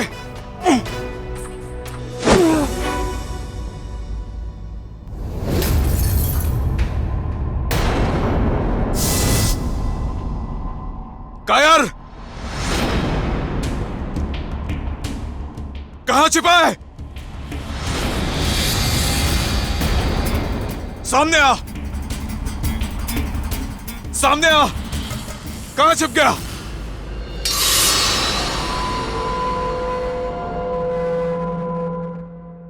अरे हाँ, ये युक्ति अवश्य काम करेगी।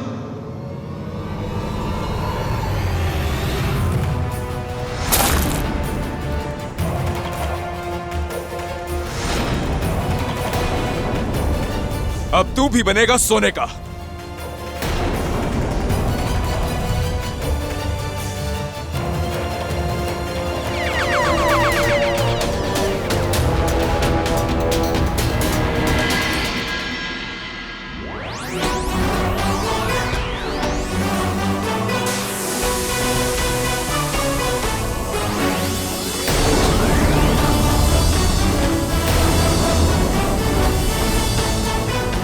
बचाओ मुझे। इंसान जो बोता है वही काटता है सामंत, किंतु अभी भी समय, तुम अपने श्राप से मुक्त हो सकते हो। मुझे बताओ कि मत्स्यगंधा कहाँ है? मत्स्यगंधा मुझे श्राप देखे दक्षिण मुखी शंख के साथ अदृश्य हो गई।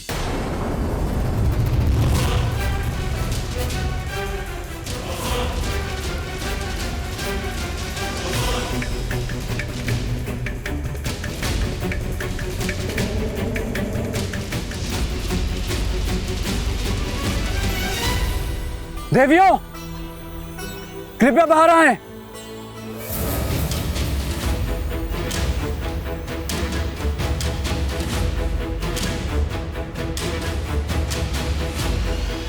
क्या हुआ राजन? देवियों, कृपया देवी मत्स्यगंधा को बुलाएं। मत्स्यगंधा यहाँ कहाँ है? यहाँ नहीं है? नहीं। और वहां भी नहीं है। सामंत के अनुसार वो उसे श्राप देकर कहीं अदृश्य हो गई, और मुझे लगा कि वो यहां अपने लोग वापस आई होंगे, और शंख ने उसकी रक्षा की, और उन्हें इस जगह के अलावा और कहां ले जा सकता है? मुझे तो लग रहा है कि वो दोनों किसी संकट में तो नहीं।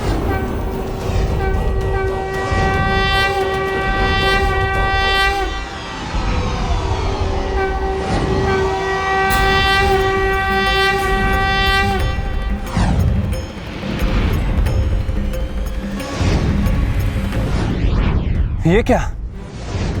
धरती लोक के सभी शंख कहां जा रहे हैं? देवियों, ये मैं क्या देख रहा हूं? ये तो सच में आश्चर्य की बात है मनुष्य। ये सारे शंख आकाश मार्ग से कहां जा रहे हैं? क्या पता? कहीं ऐसा तो नहीं कि देवी मत्स्यगंधा इन्हीं शंखों में से किसी एक में हो? बहन, आपकी शंका सही है, क्योंकि ये सारे शंख दक्षिण मुखी हैं। और ये सज्जन कह रहे थे कि हमारी राजकुमारी किसी दक्षिण मुखी शंख के साथ ही वहाँ से ओझल हुई थी। मनुष्य, हमें तो चिंता होने लगी, कहीं इन दोनों घटनाओं का आपस में कोई संबंध तो नहीं है। मैं इस रहस्य से पर्दा अवश्य उठाऊंगा। आप मेरी प्रतीक्षा करें, मैं शीघ्र वापस आऊंगा। जय महाकाल।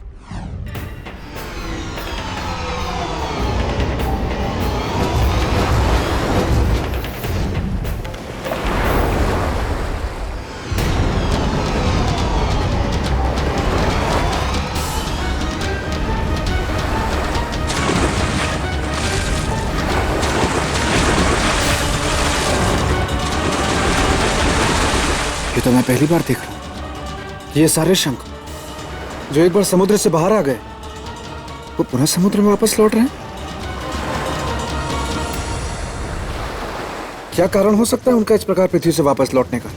कहीं कोई संबंध तो नहीं इनमें और देवी मत्स्यगंधा के अदृश्य होने? और एक इस भाव का संकेत, शुभ का या अशुभ का? किससे पूछूं? हाँ, ऋषि मुनि बता सकते हैं, उन्हें इसका अर्थ अवश्य ज्ञात होगा। मुझे उनके पास चलना चाहिए अपनी इस समस्या को लेकर।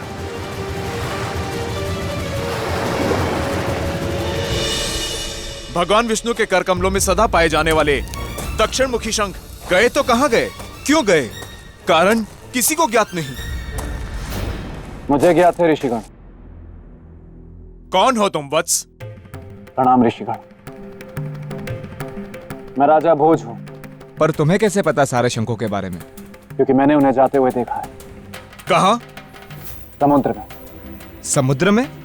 हाँ ऋषिगण, मैंने उन सारे शंखों को समुद्र में जाते हुए देखा है। इसका अर्थ है कि संपूर्ण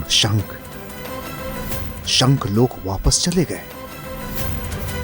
उनका अचानक से शंख लोक वापस जाने का क्या कारण हो सकता है ऋषिवर? कारण तो वहां के क्रियाकलापों को देखने के बाद ही पता चलेगा। तो कृपया देखें ऋषिवर और पता लगाएं इस कारण का, क्योंकि इस समस्या के समाधान के लिए उस कारण का जानना अति आवश्यक है। तुम्हारा कथन उचित है।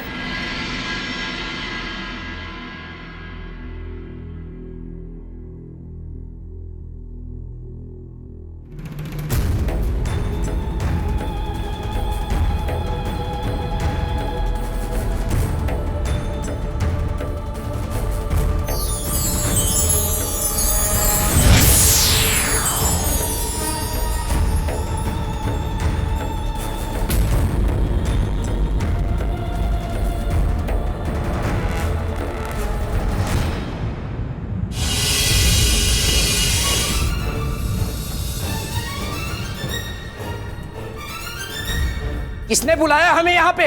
कौन है वो जो बलपूर्वक हमें यहाँ खींच कर ले आया है?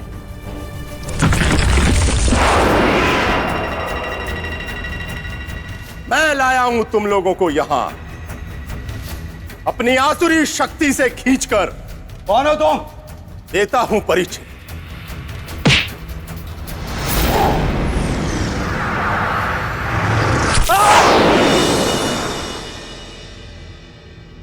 मृत्यु हूं मैं तुम लोगों की। शंखासुर नाम है मेरा। क्यों आए हो यहाँ हमारे शंखलोक में? क्योंकि शंखलोक का अधिकारी हूं मैं। अब केवल मेरा अधिकार होगा तुम्हारे शंखलोक पर, और शीघ्र ही तीनों लोकों को मैं अपने अधिकार में कर लूंगा और बन जाऊंगा संपूर्ण ब्रह्मांड का स्वामी। देवताओं से लेकर मनुष्य तक सबके सब मेरे दास होंगे। इसलिए संपूर्ण ब्रह्मांड के स्वामी से प्रसन्न नहीं, उसकी आज्ञा का पालन करना सीखो। असुर सैनिकों, बंदी बना लो इन सबको।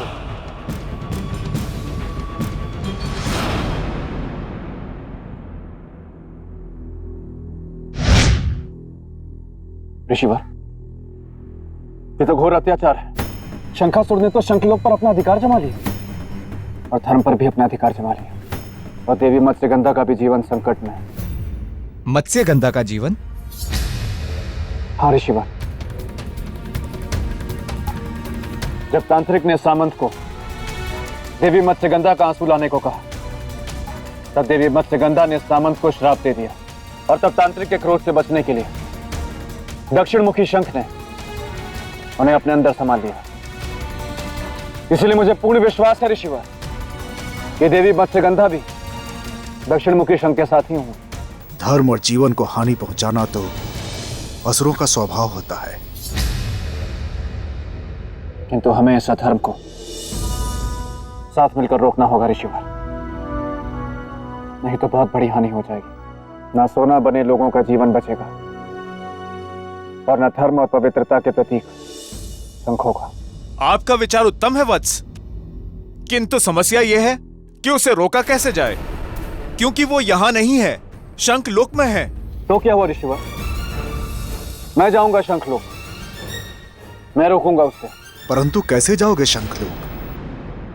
शंखलोक तो समुद्र की अथाह गहराई में है, जहां किसी भी मनुष्य का जाना संभव नहीं है। जहां तक मैं जानता हूं ऋषिवर, इस संसार में कुछ भी असंभव नहीं।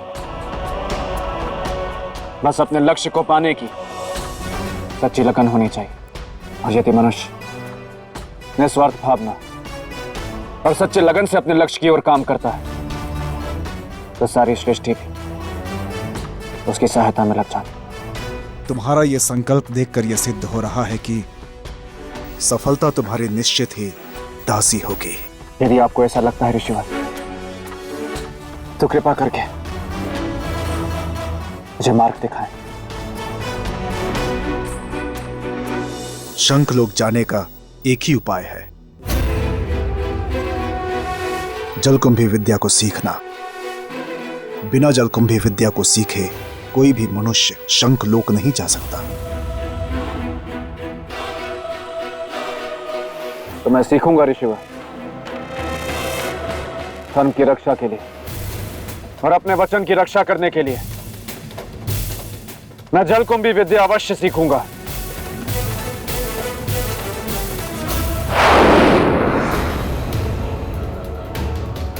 मित्र, बाहर जाने का मार्ग भी नहीं मिल रहा।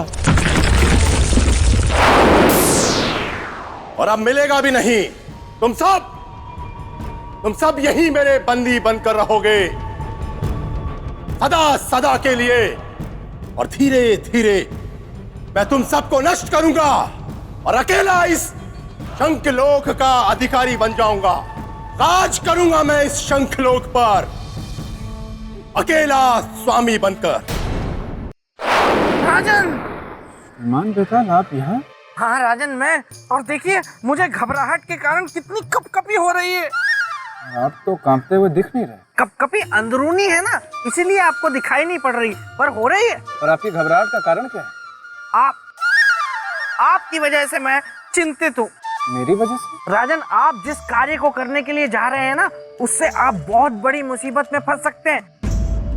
इसलिए अभी भी समय है, वापस लौट चलिए। तो फिर परोपकार की परीक्षा का क्या होगा? अरे भूल जाइए परीक्षा।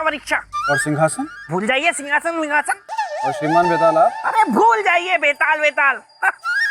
मेरा मतलब है कि देखिए राजन, जब प्राण ही नहीं रहेंगे तो फिर आप सिंहासन का क्या करेंगे?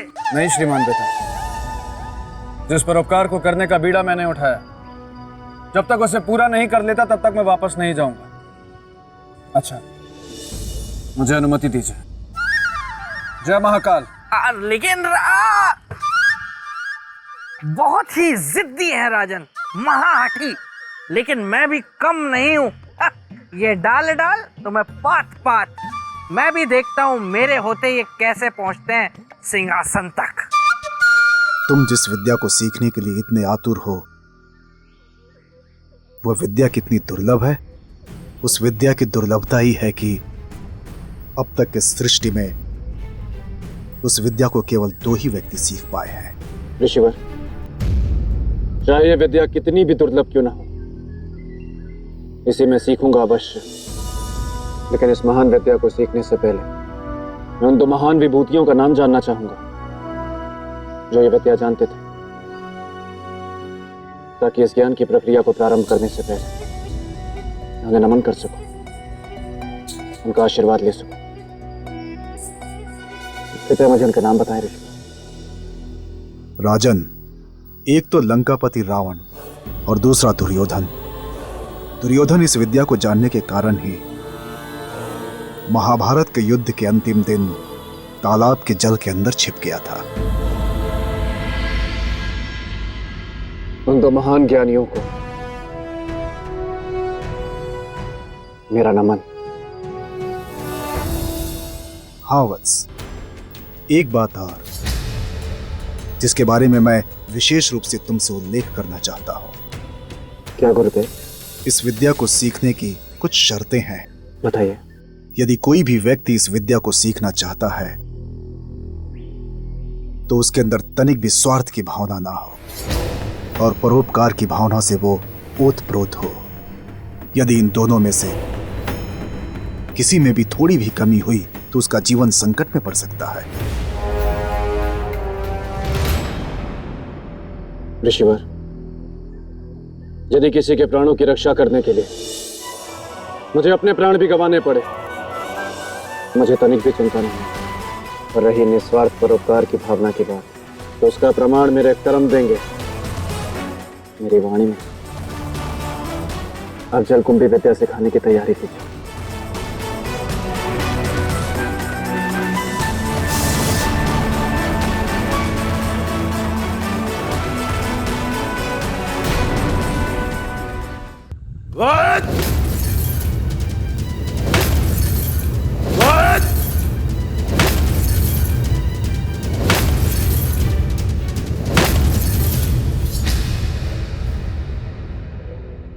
बस अंत के लिए केवल एक शंख, अर्थात इधर एक का अंत और उधर तीनों लोकों में विजय का आरंभ। शंख, तुम्हारे समाप्त होते ही शंखासुर पाताल लोक का स्वामी बन जाएगा। विजय पथ पर एक पग आगे बढ़ जाएगा शंखासुर।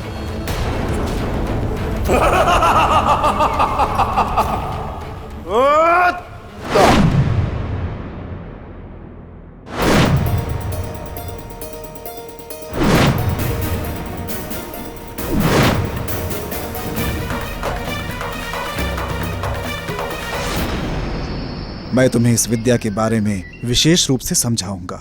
जलकुंभी विद्या एक योग क्रिया है, जल में विद्यमान प्राणवायु को ग्रहण करने की क्रिया।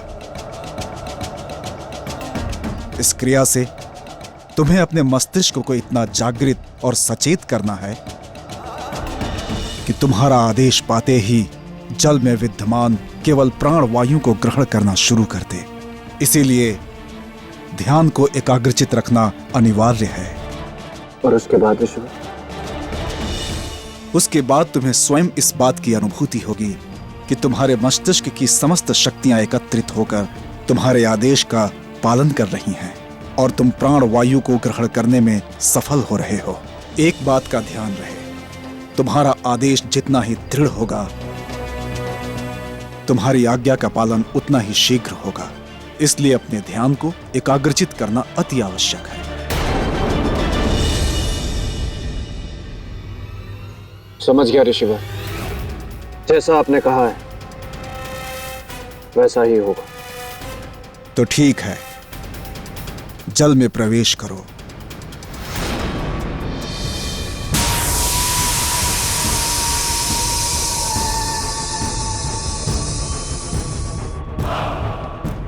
मूर्ख शंख, शंखासुर कल बल छल सब जानता है, उससे बचना कठिन ही नहीं असंभव है।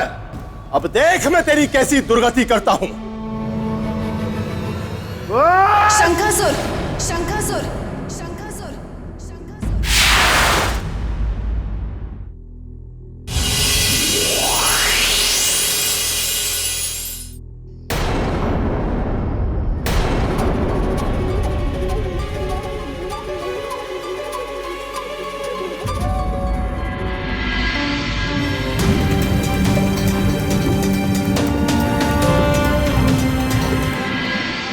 तुम्हारी सुंदरता का जवाब नहीं है सुंदर। तुम्हारे इस मनमोहक रूप ने मुझे वश में कर लिया है। मैं सब कुछ हार गया तुम्हारी इस सुंदरता के आगे, सब कुछ। तुम अवश्य मत्स्य गंधा ही हो। सही पहचाना। मैं जानता था कि इतनी रूप सी मत्स्य गंधा ही हो सकती है, अन्य कोई नहीं। इसलिए अब यह सर्वशक्तिमान शंखासुर तुम्हें अपनी पटरानी बनाने का गौरव प्रदान करता है। चलो आओ, हम विवाह सूत्र में बंधे। शंखासुर, जल परियां विवाह नहीं करती। परंतु क्यों? विवाह क्यों नहीं करती? क्योंकि हम विष्णु भगवान के मत्स्य अवतार को ही अपने पति के रूप में स्वीकार करती है और उन्हीं को ही समर्पित है। विष्णु और तुम्हारे पति के रूप में? छी छी छी छी छी छी। ऐसा क्या है उसमें मत्स्य गंधा? उनमें वो शक्ति है कि जिनके कारण आज हमारा इस संसार में अस्तित्व है। उन्होंने ही मत्स्य अवतार लेकर हमारी रक्षा की थी। यदि वो ना होते तो आज हमारा कोई अस्तित्व ना होता। शंखासुर, अब रक्षा की चिंता ना करे सुंदरी। अब आज से ये सर्वशक्तिमान शंखासुर है तुम्हारी रक्षा के लिए।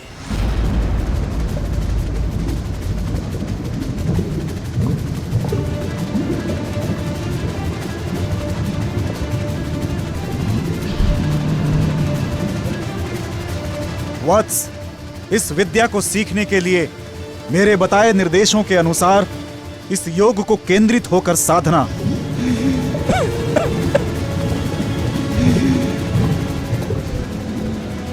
जल में विद्यमान प्राणवायु को ग्रहण करने की चेष्टा करो वत्स। अपने ध्यान को केंद्रित करो।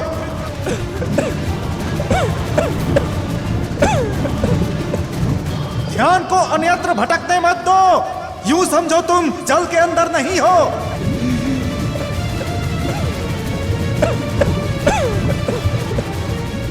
मेरी बात सुन रहे हो ना?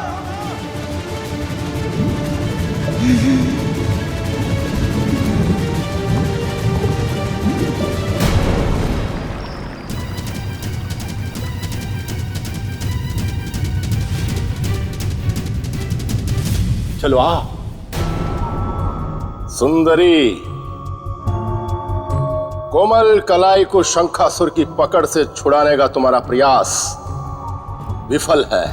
इस पूरे शंख लोक में ऐसा कोई वीर नहीं जो तुम्हें शंखासुर से बचा सके। इसलिए अब चुपचाप वही करो जो तुम्हारा ये स्वामी कहता है।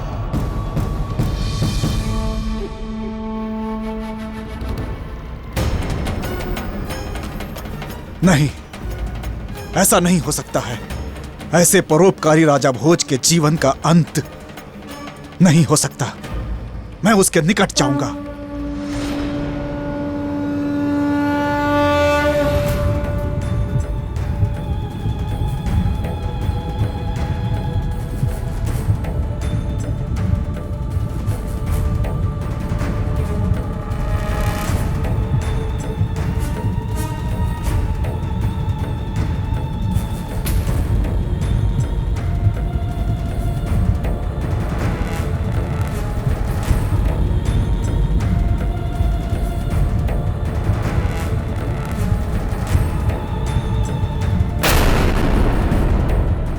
राजन, उठिए राजन।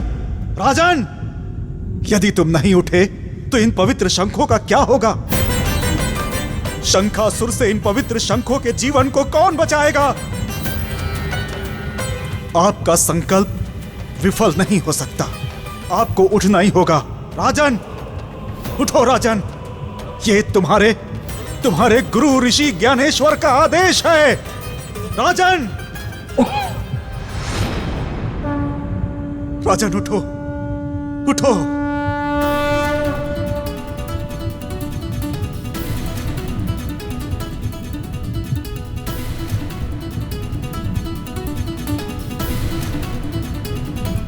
राजन, अंततः आपने समस्त बाधाओं से लड़कर जलकुंभी विद्या पर विजय हासिल कर ही लिया। यदि आप जैसा गुरु हो तो असंभव भी संभव हो जाए।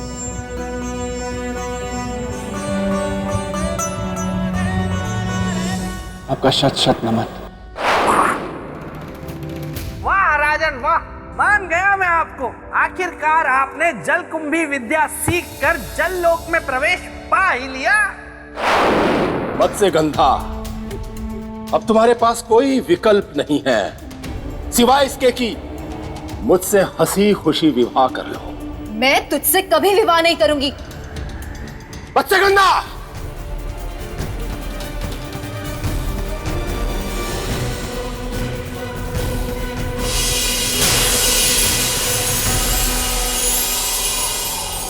मत्स्यगंधा, तुम मुझसे बच नहीं पाओगी। अंतिम बार कह रहा हूं, शंख से बाहर आ जाओ मेरे पास। इसी में तुम्हारी और तुम्हें शरण देने वाले शंख की भलाई है। शंखासुर ये शंख अपनी जान दे देगा, पर मुझको तुझे कभी नहीं देगा। तुम दुनिया में सब कुछ पा सकते हो, पर मुझे कभी भी नहीं। तो फिर अपने इनकार का परिणाम भुगतने के लिए तैयार रहो।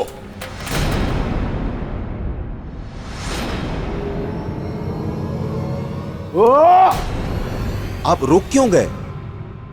नष्ट कर दीजिए इस बैरी शंख को। मंत्री, मेरा वैरी ये शंख है, इसके अंदर बैठी मत्स्यगंधा नहीं। वो तो मेरी प्रेमिका है। यदि मैं इस शंख को नष्ट करूंगा तो मेरी मत्स्यगंधा का जीवन भी समाप्त हो जाएगा। अगर ये बात है तो हमें दक्षिण मुखी शंख को मारने का विचार त्यागना ही होगा। इसीलिए मैंने यह निर्णय लिया है मंत्री कि मैं इन दोनों को नष्ट नहीं करूंगा, इन दोनों को बंदी बनाकर रखूंगा और ऐसी जगह बंदी बनाकर रखूंगा, ऐसे अंधकार में रखूंगा कि एक प्रकाश की छोटी सी किरण पाने के लिए भी ये तरसेंगे। आप बिल्कुल सही कह रहे हैं महाराज। अगर आपकी आज्ञा हो तो मैं इनको बंदी गृह में डाल देता हूं। मंत्री, ये नेक काम तुम नहीं, कोई और करेगा।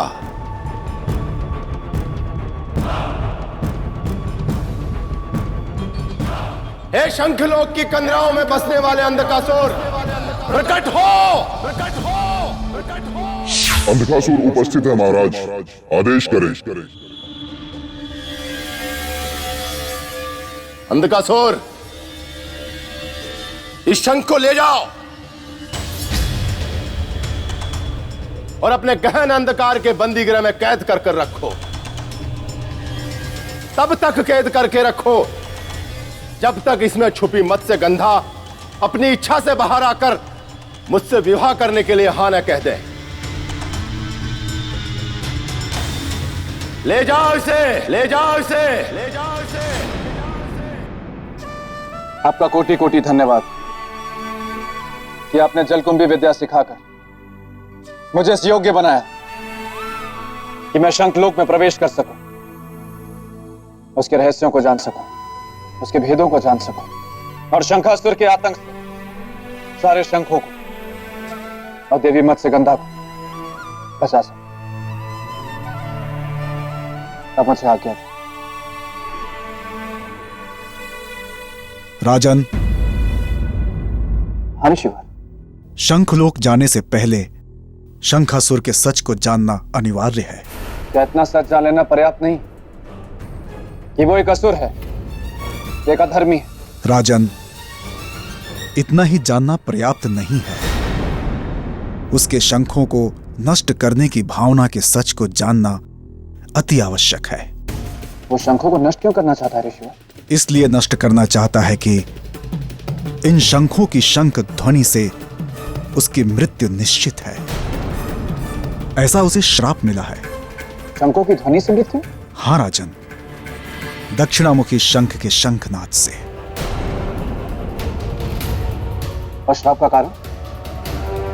एक समय की बात है, शंखासुर ने बेताल और बेसुरे स्वर के शोर से संपूर्ण सृष्टि को त्रस्त कर दिया था।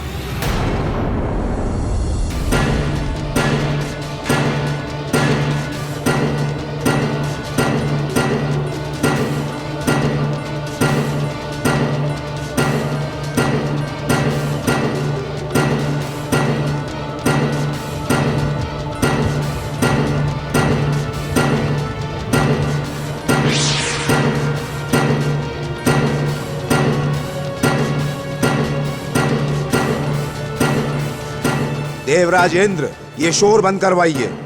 इस शंखासुर ने तो विकट स्वर उत्पात बचा रखा है। किंतु वो चाहता क्या है? ऋषिवर, यही तो समझ में नहीं आ रहा कि वो चाहता क्या है। एक समय तो ऐसी स्थिति आ गई कि उसके शोर से संपूर्ण सृष्टि कांप उठी। ऐसा लगने लगा कि संपूर्ण ब्रह्मांड ध्वस्त हो जाएगा। और देवताओं ने उसे रोकने का प्रयास नहीं किया? किया। देवता इस शोर से त्रस्त होकर परमपिता ब्रह्मदेव के पास गए और उनसे इस शोर को बंद कराने का आग्रह किया। हे प्रभु, हमारी रक्षा कीजिए, हम देवों की रक्षा कीजिए। क्या कारण है इंद्रदेव जो आपने हम तीनों को एक साथ बुलाया? ब्रह्मदेव, इस ध्वनि को शांत कराइए। अब और अधिक समय तक हम इस शोर को सहन नहीं कर पाएंगे। पूरा ब्रह्मांड कंपित हो रहा है प्रभु। यह सत्य है कि यदि यह स्वर उत्पात रोका नहीं गया देवों, तो प्रलय से पूर्व ही प्रलय की स्थिति आ जाएगी। यह अत्यंत कर्णकटु एवं कर्कश ध्वनि है।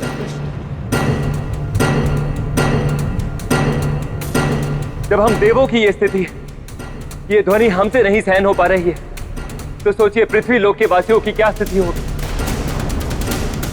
मुझे तो यह आशंका है कि इस ध्वनि से बहुत से प्राणियों की मृत्यु हो चुकी हो। अतएव आपसे अनुरोध है कि इसका कुछ उपाय निकालिए। धैर्य रखें इंद्रदेव, इस समस्या का समाधान अवश्य निकलेगा। तो ब्रह्मदेव ने क्या किया ऋषि? तब ब्रह्मदेव शंखासुर के पास गए। शंखासुर, ब्रह्मदेव आप? तो मैंने बुला ही लिया आपको। तुम्हारे इस अप्रिय कोलाहल के कारण हमें आना ही पड़ा। क्यों मचा रखा है ये स्वर उत्पात? क्यों सबकी शांति समाधि भंग की है? क्या चाहिए तुम्हें? वरदान, अमरता का वरदान। वो मैं तुम्हें नहीं दे सकता। तब नहीं बंद होगा ये शोर, ये कोलाहल।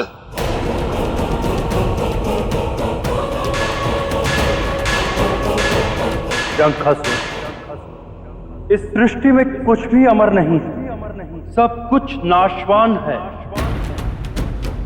तुम्हारा भी नाश होगा, तुम्हारी भी मृत्यु होगी। किंतु मैं तुम्हें वरदान देता हूं कि तुम्हारी मृत्यु का कारण दक्षिणमुखी शंख की पवित्र ध्वनि होगी।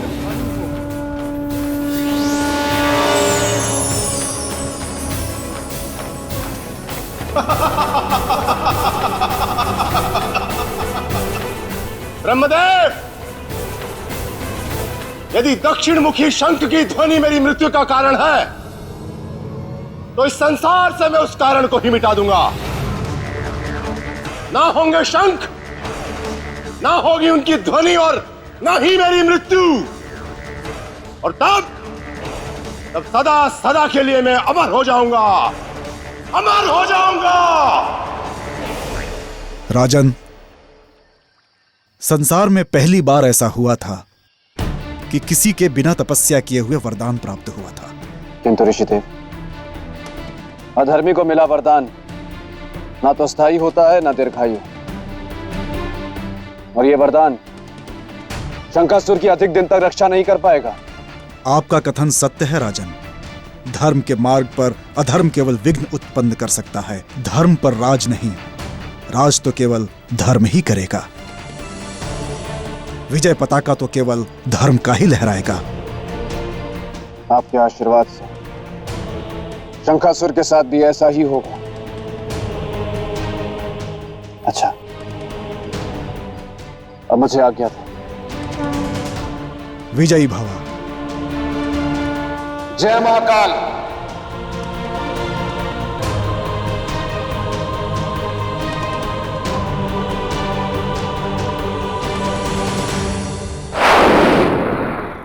पता नहीं राजा भोज शंखलोक में पहुंचकर कौन सा कद्दू में तीर मार रहे होंगे। हाँ, मैं तो भूल ही गया कि मैं सौंदर्य लेखा को बुद्धू बनाकर गया था।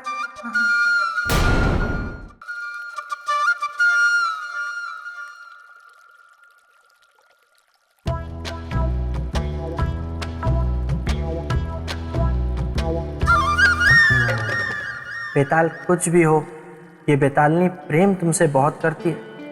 तुमसे विवाह करने के लिए इसने क्या क्या पापड़ नहीं बेले।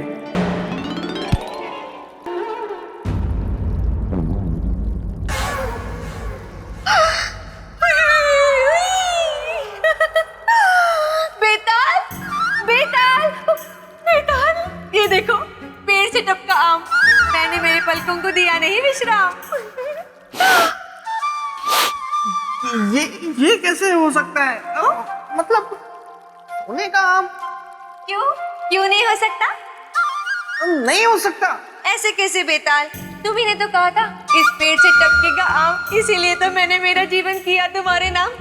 अब तो तुम्हें ये प्रेम अंगोछा पहनना ही होगा। नहीं, सौंदर्य लेखा देखो, मैंने झूठ बोला था। ओहो, तो ये भी कहा सच्चा सोने का आम है?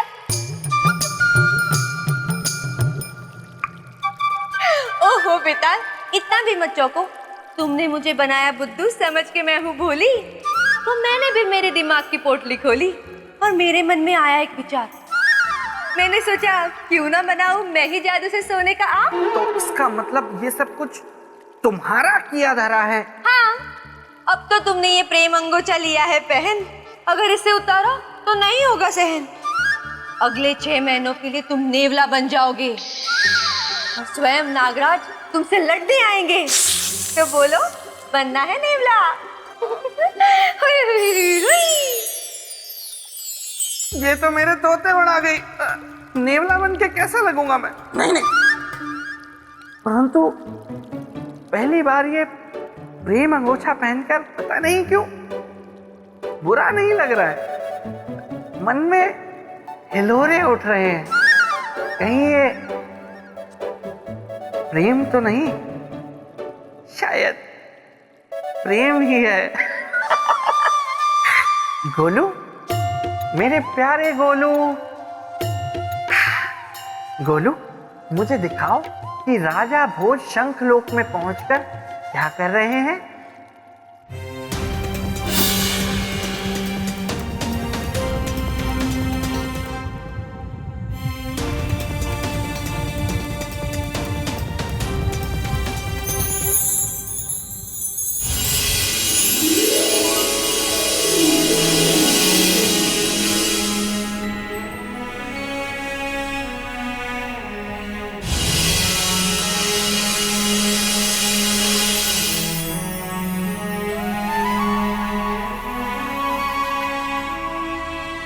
अपने प्राणों को संकट में डालकर मेरी मर्यादा और प्राण बचाने वाले हे दक्षिण मुखी शंख, आप तनिक भी चिंता ना करें, मैं आपको यहाँ से निकालूंगी, इस अंधकार से बाहर। नहीं निकल सकती तुम बाहर यहाँ से, मत्स्यगंधा।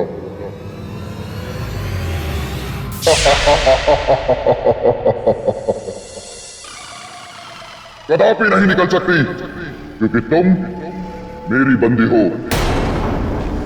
इस अंधकार के राजा अंधकासुर की बंदी हो। अंधकासुर, तुम मुझे यहाँ से बाहर निकलने से नहीं रोक सकते। यदि ये अहंकार है तो कोशिश कर लो। यदि तुम्हें प्रकाश की एक किरण भी मिल जाए कि तुम्हें यहाँ से बाहर निकाल ले, तो ये अंधकासुर तुम्हारा दास होगा, मत्स्यगंधा।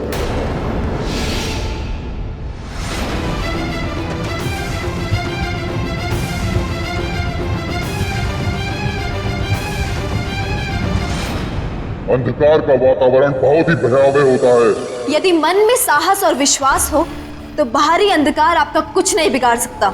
इसका अर्थ यह है कि तुम अपने विश्वास और साहस के प्रकाश के बल पर यहाँ से चली जाओगी। यहाँ के हमारे अंधकार के साम्राज्य को छोड़कर चली जाओगी। अवश्य जाऊंगी।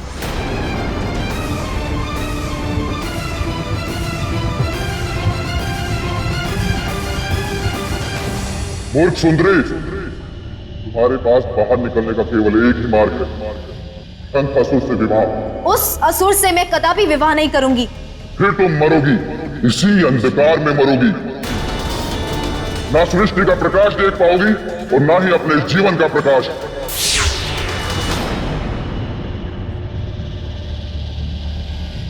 अंधकासुर, तू अपने जिस अंधकार पर इतना दम कर रहा है वो अधिक समय तक टिक नहीं पाएगा। तू अपने ही अंधकार के गर्त में डूबेगा, अपने ही अंधकार के, और तेरा अस्तित्व समाप्त हो जाएगा। नहीं देवी,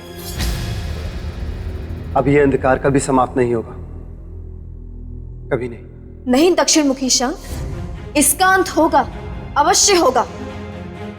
कोई आएगा, कोई शीघ्र ही आएगा धर्म का प्रकाश लेकर, जो अंत करेगा इस घमंडी अधर्मी अंधकासुर का।